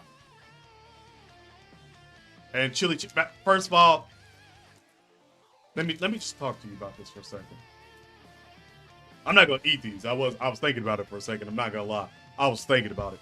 But if you eat the plain ones and you eat them plain with nothing, you're psycho. Ain't nobody should be talking about the plain Fritos are better than the chili cheese Frito. Ain't no debate whatsoever about it.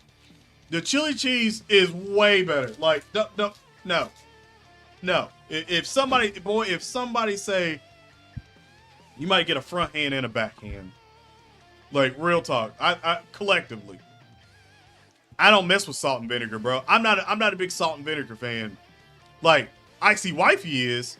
So when we get chips and stuff like that, every now and then she'll get salt and vinegar. But I'm not a big salt and vinegar. Like, it's just not my taste, bro. It's just really not. Glorious dish. No, I haven't actually seen it. Yeah, they use for chili. Yeah, exactly. Chili cheese. Like, that's the only thing they use for it. They only use to add to something else to make them better, too. Them chili cheese one, bro. If I bought a whole bag of them chili cheese Fritos, they've been gone, bro. That's real. Like, if I get a whole bag of the original ones, I'm like, hey yo, what's some cheddar cheese sauce something, bro? Like I gotta go make some I gotta go make tacos or something. Like, just to eat them, look, bro, I'm fat boy dreams, but still. But still, like, I'm not gonna lie, like, real talk. I could probably eat, because I work out a lot, stuff like that, and jog and everything. Like, if I didn't, I'd probably be like 400 pounds, bro. Real shit. I'd probably be like 400 pounds, because that's like, that was only the chip part of that drawer. There's like white chocolate, Reese's, Kit Kats. I mean, Welch's fruit snacks in here. Cookies and cream Hershey bars in here. Star Crunch. Pop Tarts. Skittles. Regular Kit Kats, regular Reese's. Brownies. Snickers. Starburst. Bro, I've never even had this, but Icy Wifey loves these, and she was like, you gotta get some, so I got one, put it in here. I haven't even ate it. I don't even know, honestly, I don't even know if I will eat it. But, honey buns, like, gingerbread mint, like, I'm telling you, dude, like, all that'll probably last me, but I'm the type of person that all that'll probably last me a good little bit. Like, just in this drawer alone will probably last me for like 3 or 4 weeks, if not more. Just throw that out there. So I won't eat everything like right off the bat, but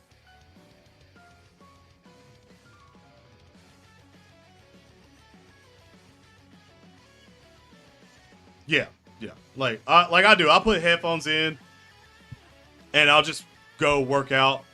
Like, whether I'm in here working out, or if I go on a jog, or if I go play basketball or something like that for more cardio, like, I'll just put headphones in and I'll just go out there. And I'll be out there for like hours too, because we got trails and stuff like that. Especially, like, the best times for me whenever I do jogging and stuff like that is either usually fall. Like, I don't know what it is, but I just love fall to begin with. But as long as it's like, because there's no bees and wasps and all that shit out, like once you get towards like the middle of fall, where you still got the like crisp in the air, yeah. Like, I'll go out and jog and all that stuff. Summer, usually I don't run that much. I'll just go play basketball, stuff like that, and just get that out in there. But winter, I'm just working out, really.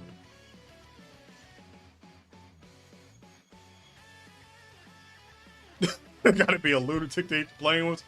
You'd be surprised, man. I still see some people chomping down on the plane. On them. By the way, I did not know that there was flaming hot Funyuns, bruh. What? Flaming hot Funyuns? I'm not a big fan of like flaming hot, but bruh, I might try them. 2 wins, 4 losses, understandable. It happens sometimes. You go out there on the court. It may not even be your fault. It may be somebody else's fault. I've had a couple of games where it wasn't my fault, and I'm just looking at the other person like, you said you could hoop. Yeah. Like, bro, I'd be like, you said you could hoop. Like, I'd be mad, too. I ain't even gonna lie to you. Like, the only time I truly get mad on the court is when everybody's actually like, all right, let's play, and then we play, and then there's like one guy that's like on your team that's barely doing anything, just barely running up and down the court, like, or every time he gets the ball, he chucks up an air ball or something. Like, I'm just like, come on, bro, you know you can pass that shit. Like, that my thing is whenever people ask me all the time, they're like, oh, take him, and I'm like, bro, I'm trying to play to win. I was like, I'm not out there trying to just get mine. Like, sure, if he's playing one-on-one, then yeah. But I was like, I'm trying to be, if there's somebody open in the corner, I'm gonna pass it to him, bro. I'm not gonna pass up the damn shot. Like, don't get me wrong, I got Kobe mentality up there, but I ain't about to be stupid mentality, you know? Like, I'm trying to come out positive on the wins column. Chips are the best snack in your opinion? I mean, yes and no. Like, in terms of just snack wise, I don't know, man. There's a lot. I've had people make argument for trail mix, which it's weird. I have like a situation with trail mix. Like, sometimes I gotta be in the mood for it, really. Like, if I'm not in the mood for trail mix, I'm like, bro, get this shit out of my face. Like, I'll probably, you came in a bowl of trail mix and I ain't in the mood for trail mix, I'd slap the shit up. Get the fuck out of here. Trail mix, you better go back and get a bag of chips. So I understand that one. I respect you on that one. But I don't know, man. It might be. It might be, man. It might be chips and a drink. Might be cookies. I don't know. Would you classify cookies in snack column, or would you classify cookies in the dessert column? Because that's my thing. Like, I know we could have some things that are sweet as a snack, but I don't know, man. I don't know. I don't know. Like, I got.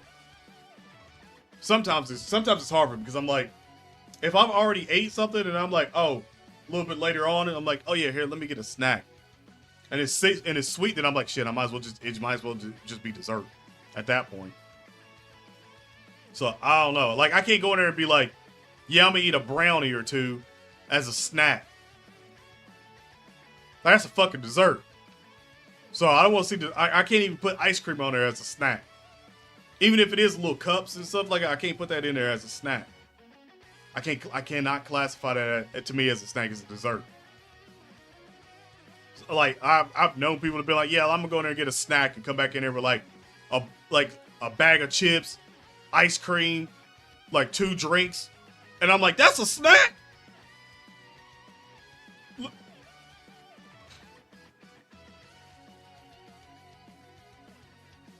Be honest, how many of y'all do that?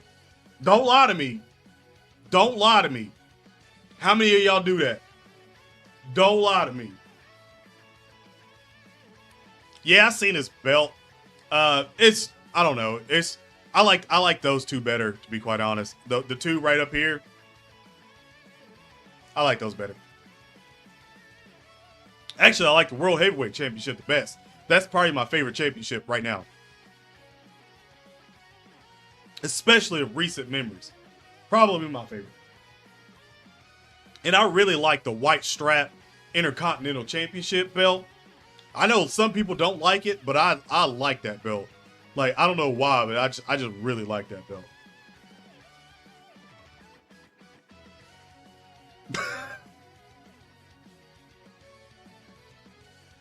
But I don't know. I do. I just mess with that belt a lot. I just can't mess with that new undisputed belt. Cannot. Excuse me.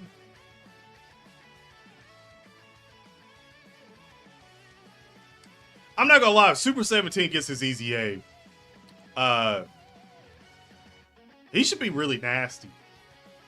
To be quite honest, he should be. Oh, I'll take that 10. I was expecting a 10 this stream. So and a 9. Okay. I'll take that. I wasn't expecting that. I'll take that.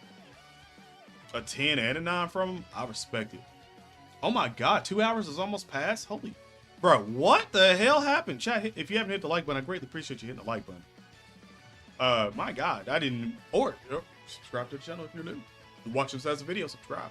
Talk about a lot of things, as you can tell, on stream, as you can tell. Hold on for a second. Hold on.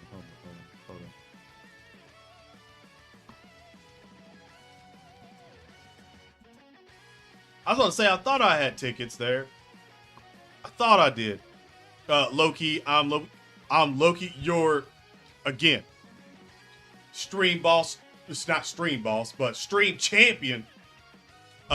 Loki, I'm Loki with that membership for 1 month. You already know what to do. Give the man a hashtag. Straight up, and all members saying he got me, beers, and we sit chat. And again, appreciate you being a member for 1 month, my guy. Yeah, it's wild, man. Time flies when you're having fun. It really does. All right, so let me stop this music for a second. All right, let's see what we got going on. It seems I've got quite a monster on my hands. There we go.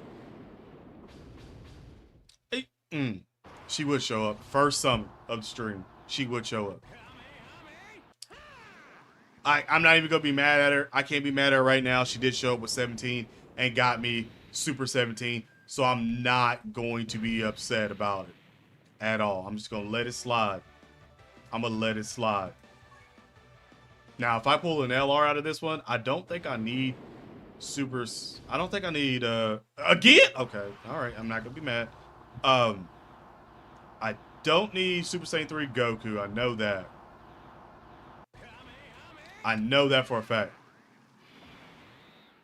Keep lowering the HP.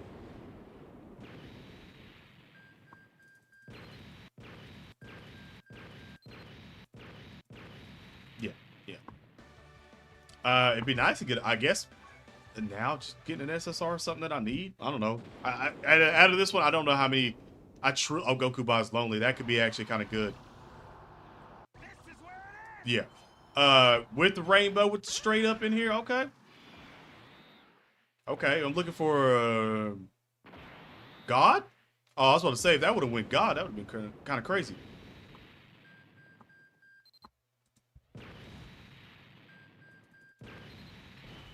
I don't need you. Damn, I really don't need none of them. All right, I didn't need both of them at all, but I guess I'll keep it just in case we ever get another blue Goku. Yeah, if we ever get another blue Goku, sure, I'll keep it for that. Not too shabby. Not. Again, tickets still currently here, which, like I said, I'm not doing anything with them. The only reason why they're present because they know I could buy them, but I ain't buying them. I got what I got. I got mines. Actually, you know what? Just because I'm feeling frisky. Am I streaming tomorrow? Yeah, I should be streaming tomorrow.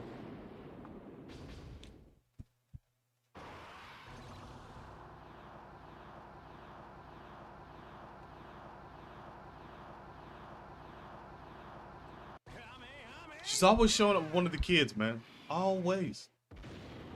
Every time.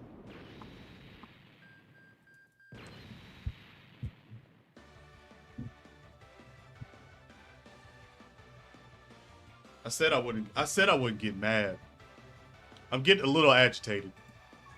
Just a little bit. Not a lot, just a bit. Just a bit agitated. You know what? I gotta listen to TNs. I gotta listen to LRT and I can't be doing this bullshit like this. There we go.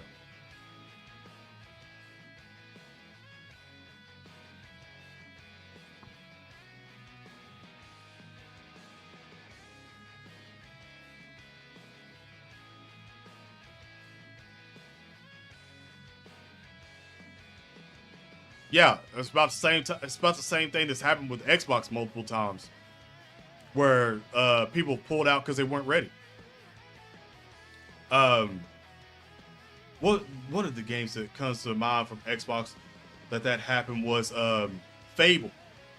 Fable was supposed to be there last year, but they pulled back and said that they weren't going to be there last minute because they didn't feel comfortable enough showing what they had done then.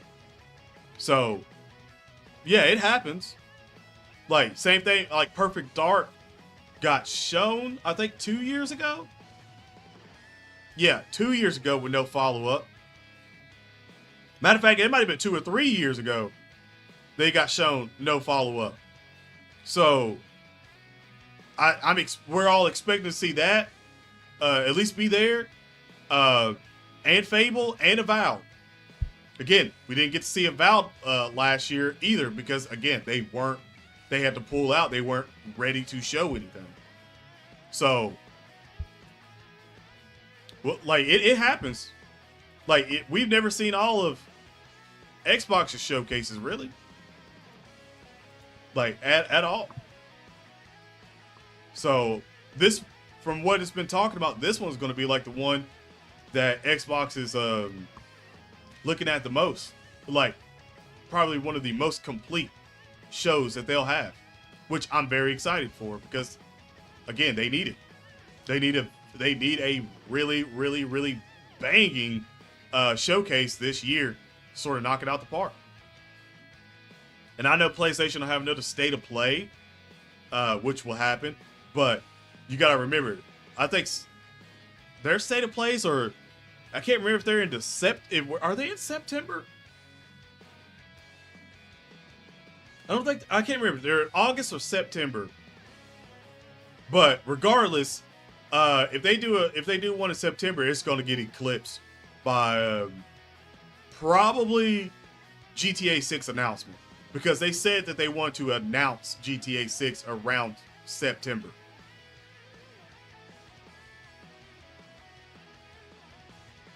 So I'm just saying.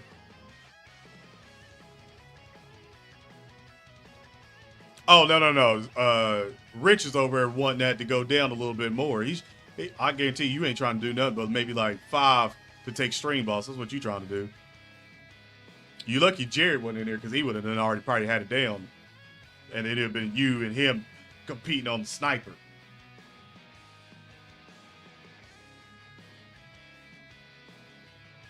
Loki has to feel to have that belt.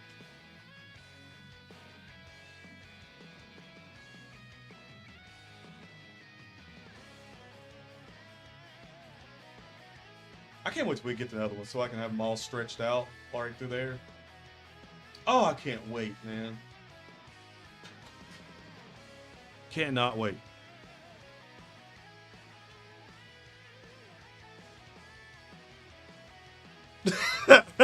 For hitting top grossing more times this year than the United States, which is both hilarious and sad. Yeah, it is hilarious and sad at the same time. That's why when I woke up and I seen top grossing, I was like, oh shit, no way. The US or Canada or something like that do it? Or France? And then I seen that, I was like, huh? I was like, ain't on this speed? So it threw me off a little bit.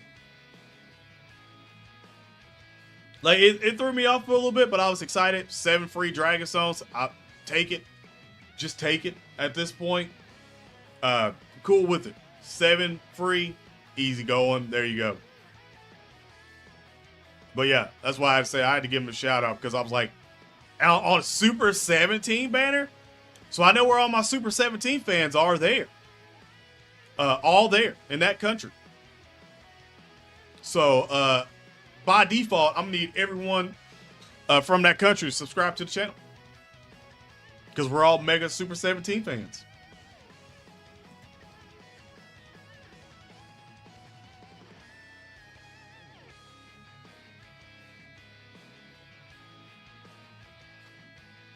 Notification. I mean, hey, it's top grossing, and it happened with a banner that no one thought was going to get top grossing, when majority of the people were supposed to be skipping. So the fact that it got top grossing is pretty crazy. Like, I was actually very excited for that one, because I was like, oh, Global does still get top grossing on random banners. Interesting. So now it's a situation where it's like most people don't want to spend money, especially not before an anniversary or a worldwide celebration. That's when the money gets spent, is those two celebrations or Tanabanta. But I was pretty excited for that one. So now I can say, besides, I think Godku this year, Godku and... Wait, did Goku and Piccolo get...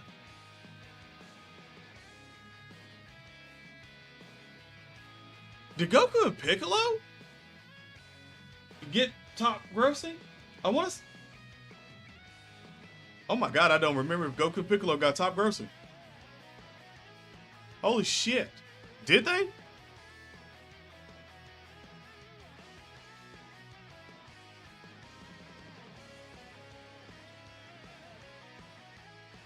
Yeah. No, they did. Okay, that's what I was sitting there. I was like, I don't have any recollection of them getting top grossing. And Super 17 got top grossing. That's insane. Yeah, they did. On JP or on Global? I might have to go back and check.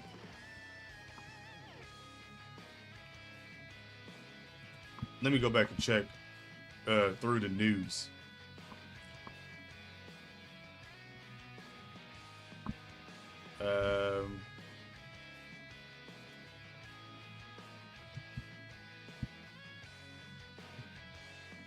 Damn, how many was this back?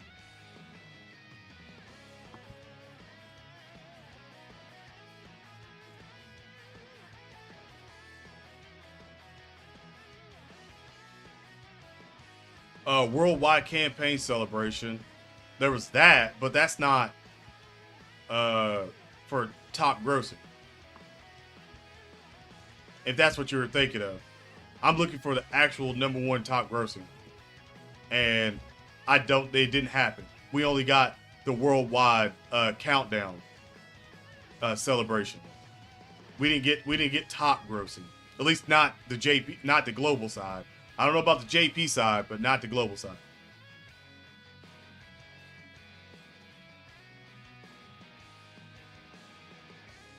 Yeah, it was just a thank you. Yeah, like it wasn't for top grossing, so they didn't even get top grossing.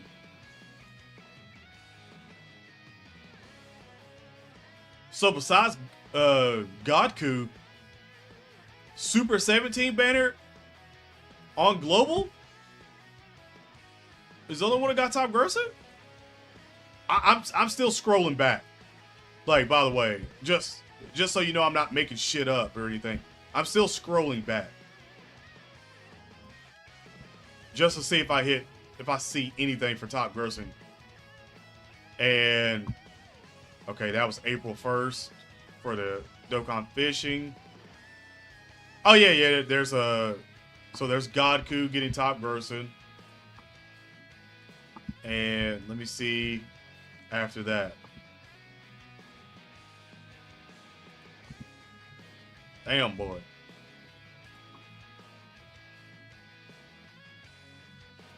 Not, bro. I'm 21 pages back right now. 22 pages back.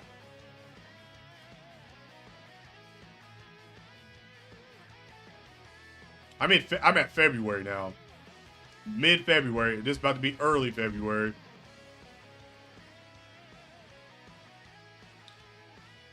There's Kid Goku. I'm at the end of January. And, bro. Now I'm at mid-January for the New Year's campaign. And I'm still not seeing top grossing. Oh, there we go. Top grossing. 7 Dragon Stones. That was for the LR banner, I think.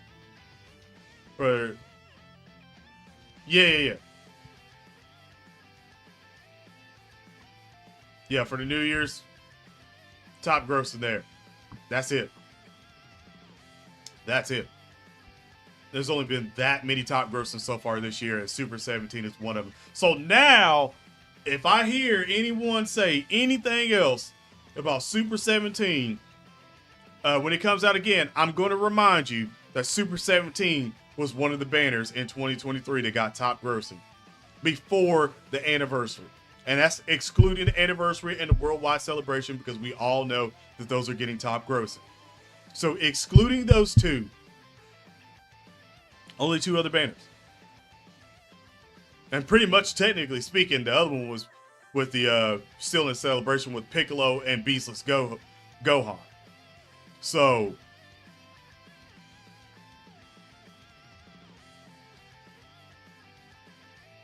I'm just saying, facts. That's facts. Factual. You can't make it up. It hit top grossing. So in like a year's time, when we get another Super 17 or something, and people are like, oh my God, why we get Super 17? I'm gonna be like, remember when he got top grossing in 2023 and nothing else did?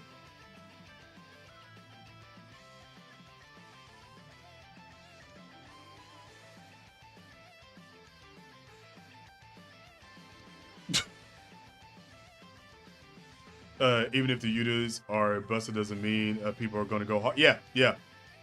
It's like, that's why I said it's a character thing. Like, that's why I said you summon for the character that you want, that fits the mold to how you play, instead of just trying to go for the hypest thing possible. Because Like I say, Goku Kaioken Blue is hype as fuck. But how good is he? Like, how good is he going to be? Are they going to fumble his bag? What? Because the STR one, when he first came out, was decent, but quickly dropped off. Quickly. We don't have an LR of him, so if the next one we get him is an LR, it could be dangerous of how good that looks. Like, I mean, dangerous. I'm just waiting for it, man. Just waiting for it.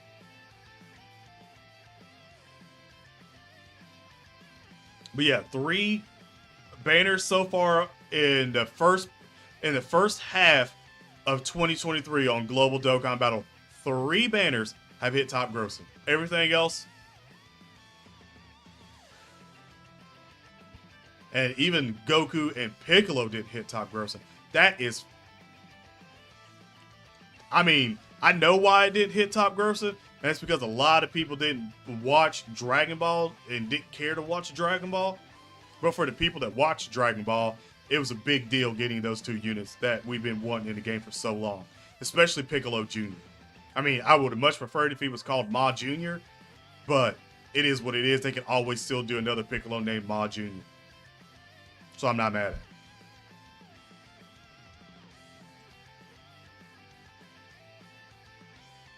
I don't even know why you're still even here, but whatever.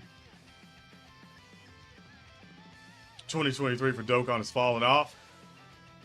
I don't know. I'll see. I'll make my prediction again if Dokkan's fallen off after the worldwide celebration. Because if the worldwide celebration pops off, and you still have to remember that they do like to introduce new mechanics during the worldwide celebration. So just remember that. Because it is a joint celebration. So if we get to the point where the worldwide celebration ain't hype either, then it's official Dokkan falling off. Then it's official. And I don't care if they got, 2 more years planned. They could have 10 years planned for Dokkan Battle, and it won't matter at all unless people are playing the game.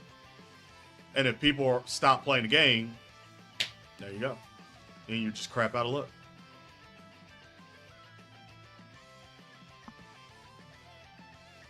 You know what? I ain't even worried about it. I was going to try to look at something, but I ain't even worried about it.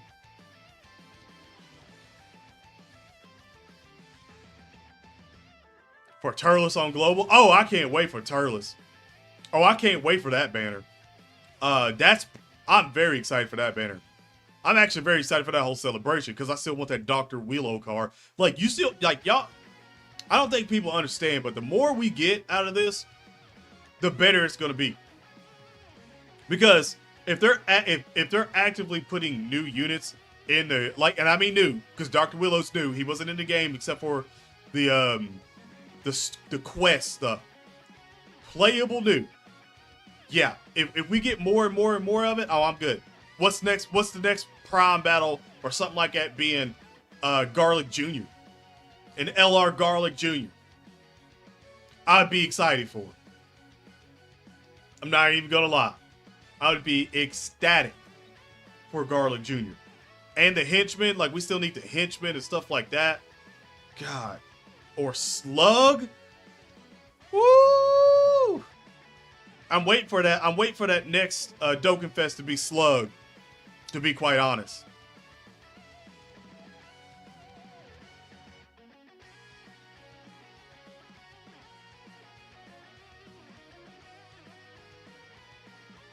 Yeah, I mean they did fumble that. Like, don't get me wrong, they've always had track records of fumbling.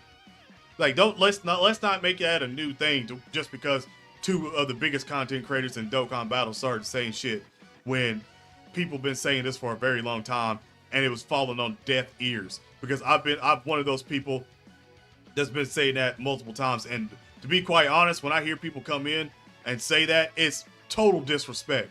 Because I'm like, I literally said this like years ago that Dokkan was on the decline of falling off. And people were like, oh no, that's bullshit. You don't know what you're talking about. Like, Dokkan's still going strong. I'm like, yes, right now. I'll say, but if you can't see the default, if you can't see the downfall coming, then I'm sorry, you can't see the future of Dokkan Battle. Like, you have no future in Dokkan Battle if you can't see that. And been saying that. People, now, you know, you ain't got it right. They ain't falling off. And then now, two of the biggest content creators say it, and that's all the whole community wants to talk about now. It's just because Truth and Nano said it. Like, that's hella disrespectful for other content creators. And that's the reason why a lot of content creators dip the fuck out of the community, because the community only listens to two people, and that's it. And anybody else that has an opinion, you just shrug it off and act like they're talking about absolute nothing. And you wonder why people leave. Like, you wonder why people do not come back to this community and just dip off and go somewhere else. Like, that's the reason why. It's because you listen to two people, and as soon as two people say it, like, you're literally trying to let two, like, when you do that, you give two people in the community, and I'm not saying that they're both pieces of shit or anything like that, so don't twist my words what I'm saying. But what I'm saying in terms of community, you look at these two guys as holier than thou in the community. So whenever they say something or somebody pretty much disagrees, then you attack the person. Happened to me, and it's happened to multiple people. That's why they're not here anymore. Like, you gotta stop doing that. Like, because you're dictating the lifespan of Dokkan Battle because these two people said it. So what's next? Are they gonna say, like, oh, Dokkan Battle, like, I'm giving Dokkan Battle one more year and I'm done with Dokkan Battle. Now, is everybody gonna be like, well, they're gonna be done with Dokkan Battle, so I'm gonna be done by default too? Like, that's why the community for a lot of things is very toxic for stuff, and that's why you don't see a lot of, that's why you never see any big name content creators start making videos on Dokkan Battle. Like, how many outside of this community, how many big content creators have seen Dokkan Battle that are Dragon Ball Z fans, that have Dragon Ball Z fucking channels and talk about Dragon Ball Z 24/7? Have you seen them playing Dokkan Battle? Have you seen them streaming Dokkan Battle? Any of that? No. Not at all. They stay clear away from this game. Like, reason why? Like, that's one of the reasons why this game is not going to be as successful as it should be in the community, because the community is not together. That's the thing that sucks about it. It's just because the community is just not together. And it sucks. Like, when you try to be positive and try to get the community together, people shit on you because you're trying to get the community to be one and not be distant. So again, it just happens, man. Garlic Jr. and the Spice Boys, I still want the Spice Boys cards in the game. Like, I still do. I think that all of them. If fucking Vidal can get a Dokkan Fest, fucking Vidal can get a Dokkan Fest in the game. And not the Spice Boys, not Zarbon.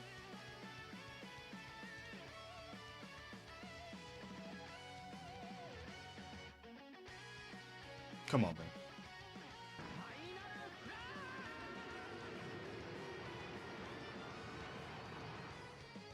I will never be happy with Dokkan until Z-Broly get the respect he deserves. He needs to be acknowledged. Okay, Loki, I'm Loki with a super chat donation. Y'all know what to do. Give the man a hashtag. Straight up in chat right now. Damn, not start, but Rich, that went out the water. You ain't getting that stream, boss. Oh, this ain't the one. This ain't even the right one. I'm about to hit you with the disrespect and give you the echo. My fault. My fault. Hold up. Hold on up. Hold on up. Again. Let me geek this on off the way for a second. Get a man hashtag. Straight up in chat. The ones with the hashtag Phoenix and your stream champion. Loki. I'm Loki, fam. Hey, you know, I should start doing this for all the champions when they donate. Just bring out their belt each time. That's what I'm going to do. For all champions now, every time y'all donate something, I'm just going to bring out your belt, regardless. Like, because, I mean, it's your belt. It's your belt, fam. I'm just gonna break it out regardless. I feel like that's better. There we go. There we go. Again, appreciate the dono, my dude. Again, seriously, thank you. Thank you for the dono. We appreciate that. And you're actually not wrong about that one. Z Broly is literally weird because we don't have a transforming. Well, we do have a transforming, but it's an LR, but we don't have a Dokkan Fest transforming Z Broly. We don't have the transforming Z Broly of base form to Super Saiyan and then that. So actually, technically speaking, we don't have a Dokkan Fest or LR base form Broly from Z. And I said that before when I thought that the well, not Golden Week. Yeah. With Golden Week, I thought the Golden Week was going to be Broly. Again, we were going to get our Broly and then a Gohan, and that was going to be what Easy ate out of it and stuff like that. I thought that was going to happen. It would have made sense, but didn't happen. So, believe me, the Broly slander and disrespect from Z is pretty wild, but we also don't have that in Dragon Ball Super either. We don't have base form Broly that transforms into Super Saiyan for a Dokkan Fest or anything like that either. You can name 2 reasons. 1 is a Gacha game. Yeah, and 2 is Gacha game.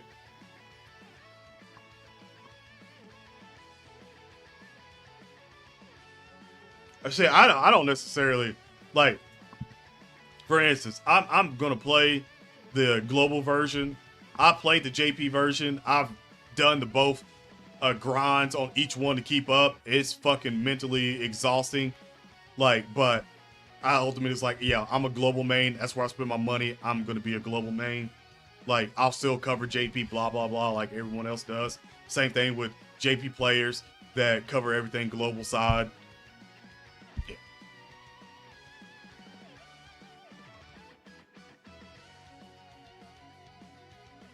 Well, yeah, there are 2 different versions of the game, but at the same day, you're still playing the same game. So, in a sense of, I get why people watch Japanese side and play the Japanese side, and then some people want to watch the global side, play the global side. I get that, but in my terms of being one, is not has to do with the versions of the game whatsoever at all. That has nothing to do with the community. The community by default is here because we love the game. So by default, that is, you love seeing the game. So if you're limiting yourself to only watching 1 or 2 content creators, then you're only seeing one side of the game. So instead of broadening it out and watching multiple people, most people that are Dokkan Battle subscribers are only probably subscribed to maybe like 2 people. Wild if you're 3 at tops. That's it. Like, you don't get that many, because what you're going to get out of that is you're going to get a bunch of people that's always going to be making videos and then streams and stuff like that. So you're going to get bombarded with notifications. And most people don't want to get bombarded with notifications of Dokkan Battle, especially if you're already subscribed to someone that puts out like 2 or 3 videos a day. And then you got 2 other people that's putting out like a video a day and then also streaming. Then you're already piling up notifications just alone from Dokkan Battle content creators, when you're also probably subscribed to a lot of other people as well. So throughout the whole day, you're just getting bombarded with notifications, which, again, that happens to me a lot. So I understand that, because I am subscribed to a lot of people too. So, like, I get bombarded, but I don't ever go crazy with it. But I get bombarded with notifications, and most people don't want all those notifications. So they only subscribe to a certain amount of people, and then they stay subscribed to a certain amount of people. They may know the other people exist, but they don't ever watch their videos, or they don't ever subscribe and turn on notifications. So in a sense, again, they sort of only limit themselves to only watching a certain amount of people instead of watching everyone. Same thing.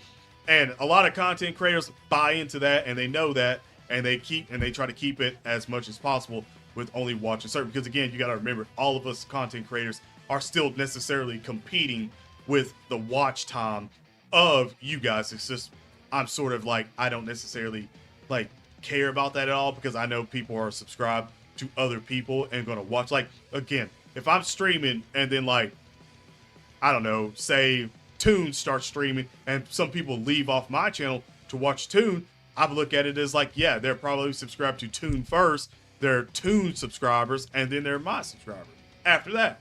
So vice versa. Like, if I'm live and I'm doing something, some people may leave his, come to mine, or Tigers or whoever's, Mr. Baby, all those people. Like, but at the end of the day, we're all still competing. But at the same time, I think the competition has been taken like far too out there in terms of like where people are still like super scared to say other people's names and do all this because I think they're just gonna give other person clout, stuff like that. Like, that's just dumb. Like, in my honest opinion, like, you're not gonna sway somebody from watching your content just because you said someone's name one time. Like, it doesn't happen that way. Like, I don't know why people think that, but it doesn't happen. Like, every time I've said Toon's name or Tiger's name or something, like, it's not like everyone's been like, oh yeah, Toon, Tiger, let me just dip off the stream real quick and see if they're live or made a video now. Like, no one does that.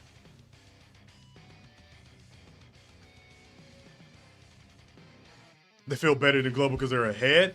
I mean, in a sense, yeah, but also I look at that as a downfall as well too. Like, that's one of the downsides of JP's Dokkan Battle, because yeah, you're ahead, but at the same time, you also don't know when the next time that fucking unit is coming back on a banner. You don't know. Like, they could pull the wool over you and be like, oh, you thought it was coming back on this banner after a couple of months, you know, comes back. You thought. Now it's not. Now you gotta wait an extra month or two. So now you skipped out on the unit, and now you're still waiting for another unit to come back while you're still trying to summon on everything else, because you don't know if this unit's better than that unit all the way. It's gonna have more longevity. That's the downfall of JP side, is the longevity side. Like, you don't know. Like, for a global side, we can look at a unit that comes out at the beginning of the year. Like, for instance, the anniversary units. We can see those anniversary units, and we can see how relevant the anniversary units are until we get to them. And that's my biggest thing, is that if you still look at it and they're not as relevant, then like, you're gonna look at them and be like, all right, so they're hyped for like a little bit. They're gonna be hyped for like a couple of months, and then something else is gonna come out. Oh, what's the biggest thing on Global and JP? That's pretty much right after that. Oh, the worldwide celebration. Oh, those units are always a little bit better than the anniversary units. Which JP doesn't have that luxury. JP doesn't have the luxury where they could be like, I'm going to skip this and wait for the worldwide celebration. Because if that happens on JP, everybody's going to look at them like they're stupid. They're going to be like, what? You're skipping the anniversary? Like, when it's here first new? With us, we can look at it and be like, all right, so we know how they are. We know where they fall at. What's going to happen now at the worldwide? Oh, they're going to be better. So, do I want to blow all my Dragon Stones and the anniversary, save it for the world?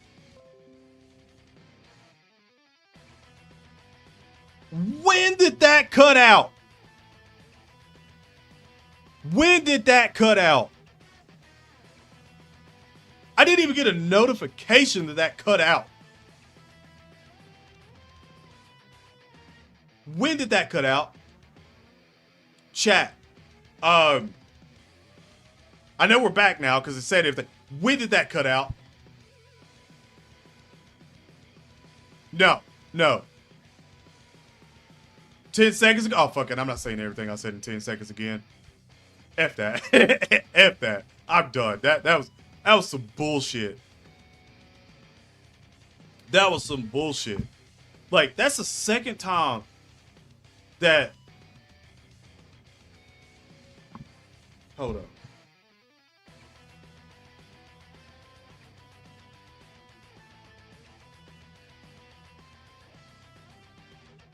Oh, okay, I see what happened. My damn internet went out because they worked on it for... What? How the hell you have a...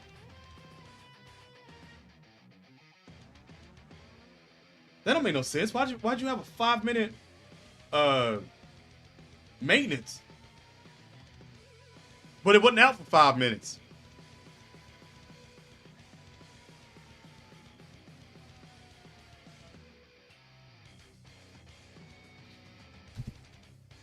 All right, Spectrum. All right, Spectrum. Okay. All right. Got you. Like I said, I'm not about. I wouldn't about to go through it again, bro. I really wouldn't. It's literally just hit me with a like, oh yeah, you're gonna have temporary 5-minute maintenance out of nowhere, and then go out for like I guess 10 seconds.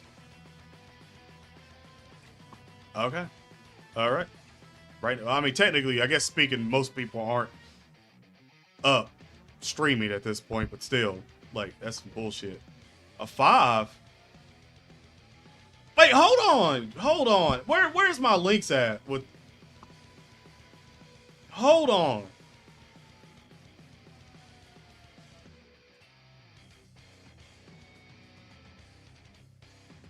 Oh, yo, you are okay. You are not getting links, as much as I thought. Like they are really not getting links as much as I thought. It should be 2 days. We should be getting it in 2 days. Yeah, it's definitely a fucking Spectrum thing. Like that was definitely a Spectrum thing. So damn mad at that. Like I know it's fiber optic.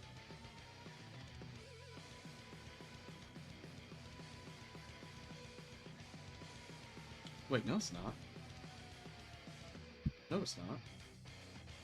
Because they sent us something for fiber optic, but I didn't want to do it because I didn't know how long we were going to be in this place.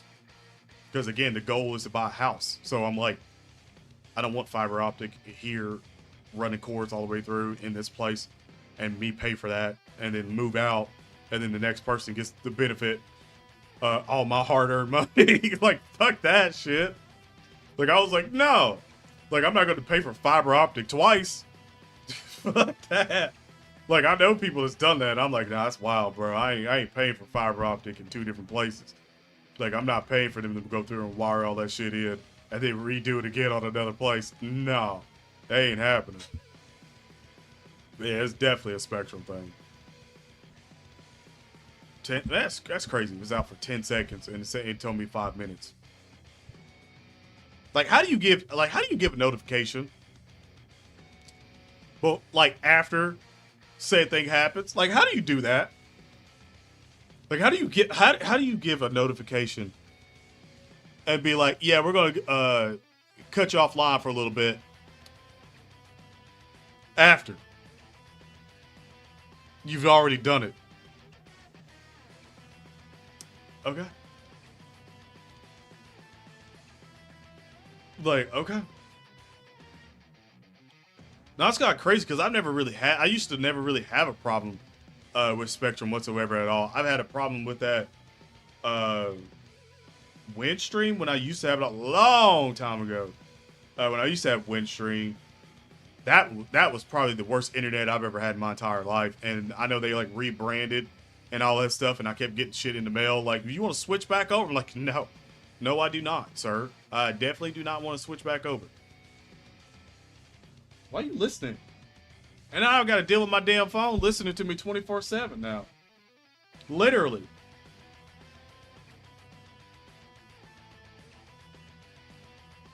Diablo 4 servers are down. Now, all right, now I'm getting notifications for things that I ain't even subscribed to.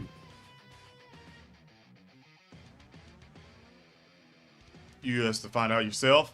No, they give notifications for sure now for Spectrum. I don't even know if they can even do that anymore if they're still doing that to y'all. But we always get notifications now, 24/7. Bro, these 7s and 8s and 9s are leveling up more than these 4s and 5s, bro. What's going on here? Come on, fam. Come on, man. Come on, man.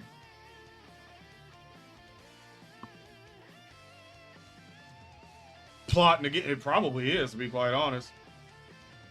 Probably wants me to upgrade it. Which I was thinking about, but I don't know now. I might have, if I get the next one I get, I'm gonna have to disable that shit for talking, because every time I look over, my phone is literally like listening and like typing out everything that I'm saying, and I'm like, what? Like, what are you doing? Like, what are you doing, fam? Like, I never, like, it's weird. I've never had any other phone that done that more than this phone has since it went to like Android 12. Now it's on Android 13, but it's like the latest one. But as soon as it went to like Android 12, it like started like crazy. I'm like,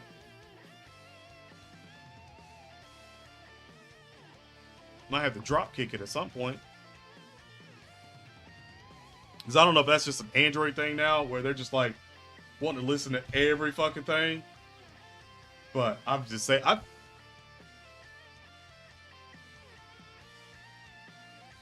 maybe I need to, I wonder if I can uninstall Bixby. I want to, hold on, because that, I know that's the thing. Let me see something.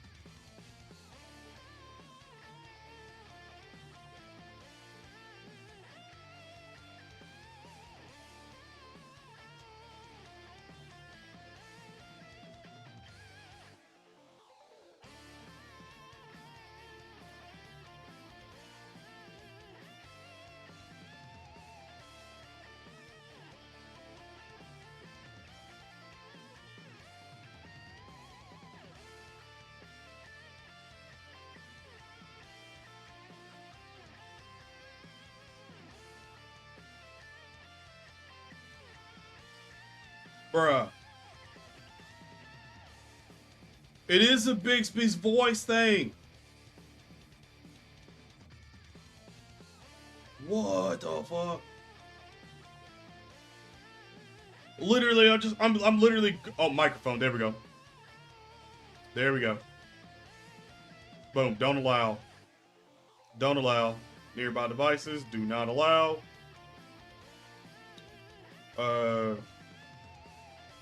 Do not allow. Dude, I'm literally going back in and apparently like everything was like selected to allow, and I never done that. If you got an Android, go and your phone's always listening to you 24/7, go in and disable everything on Bixby.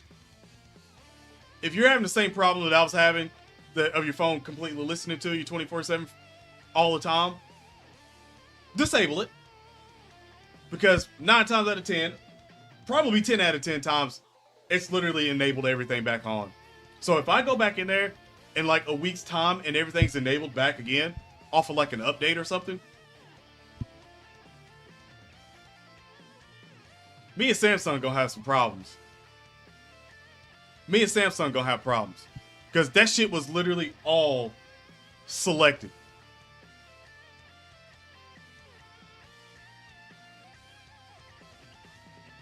Okay.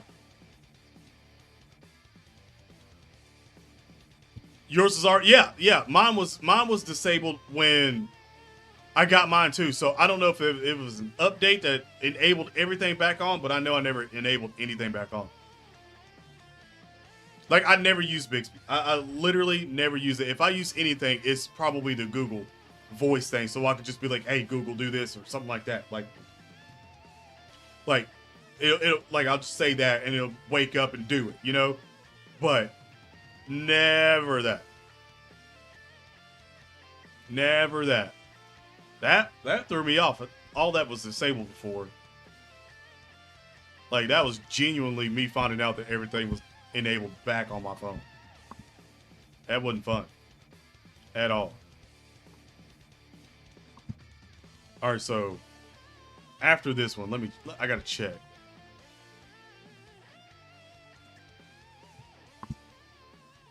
I need to see how far I am with those stages.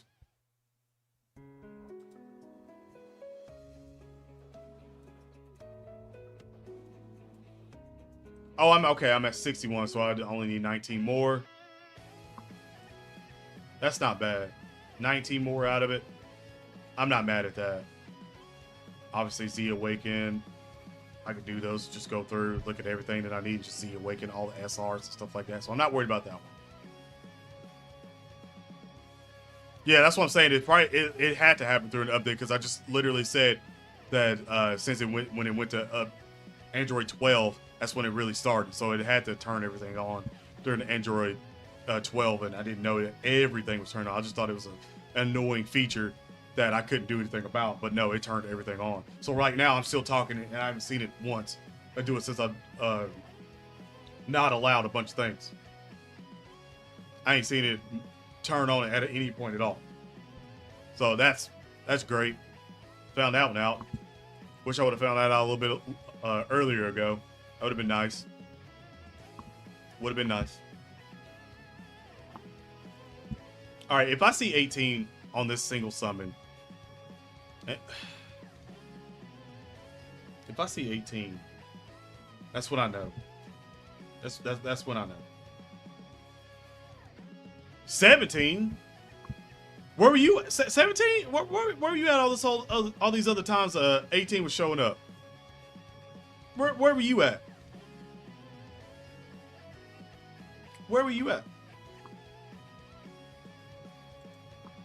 I was trying to strike magic before this at the end of the stream, but I don't know if I will. I'm gonna try this last one, and that'll be it. I ain't going under 200. Last one. Just Tien. Kind of wish Chaozu and Yamcha were there, but it is what it is.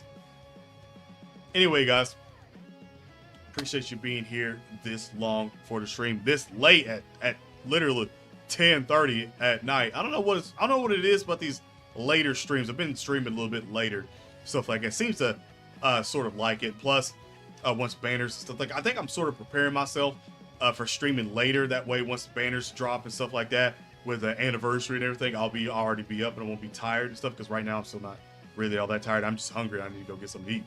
But other than that, enjoying the more later streams. If you guys are enjoying more later streams, let me know in the comment section below. If you're watching this as a video too, I guess it really doesn't matter all that much to you unless you watch the video after. Well, watch the stream when it's a video right after. So let me know then. But other than that, again, stay safe. God bless. Have an awesome day / night. And I'm out. Peace.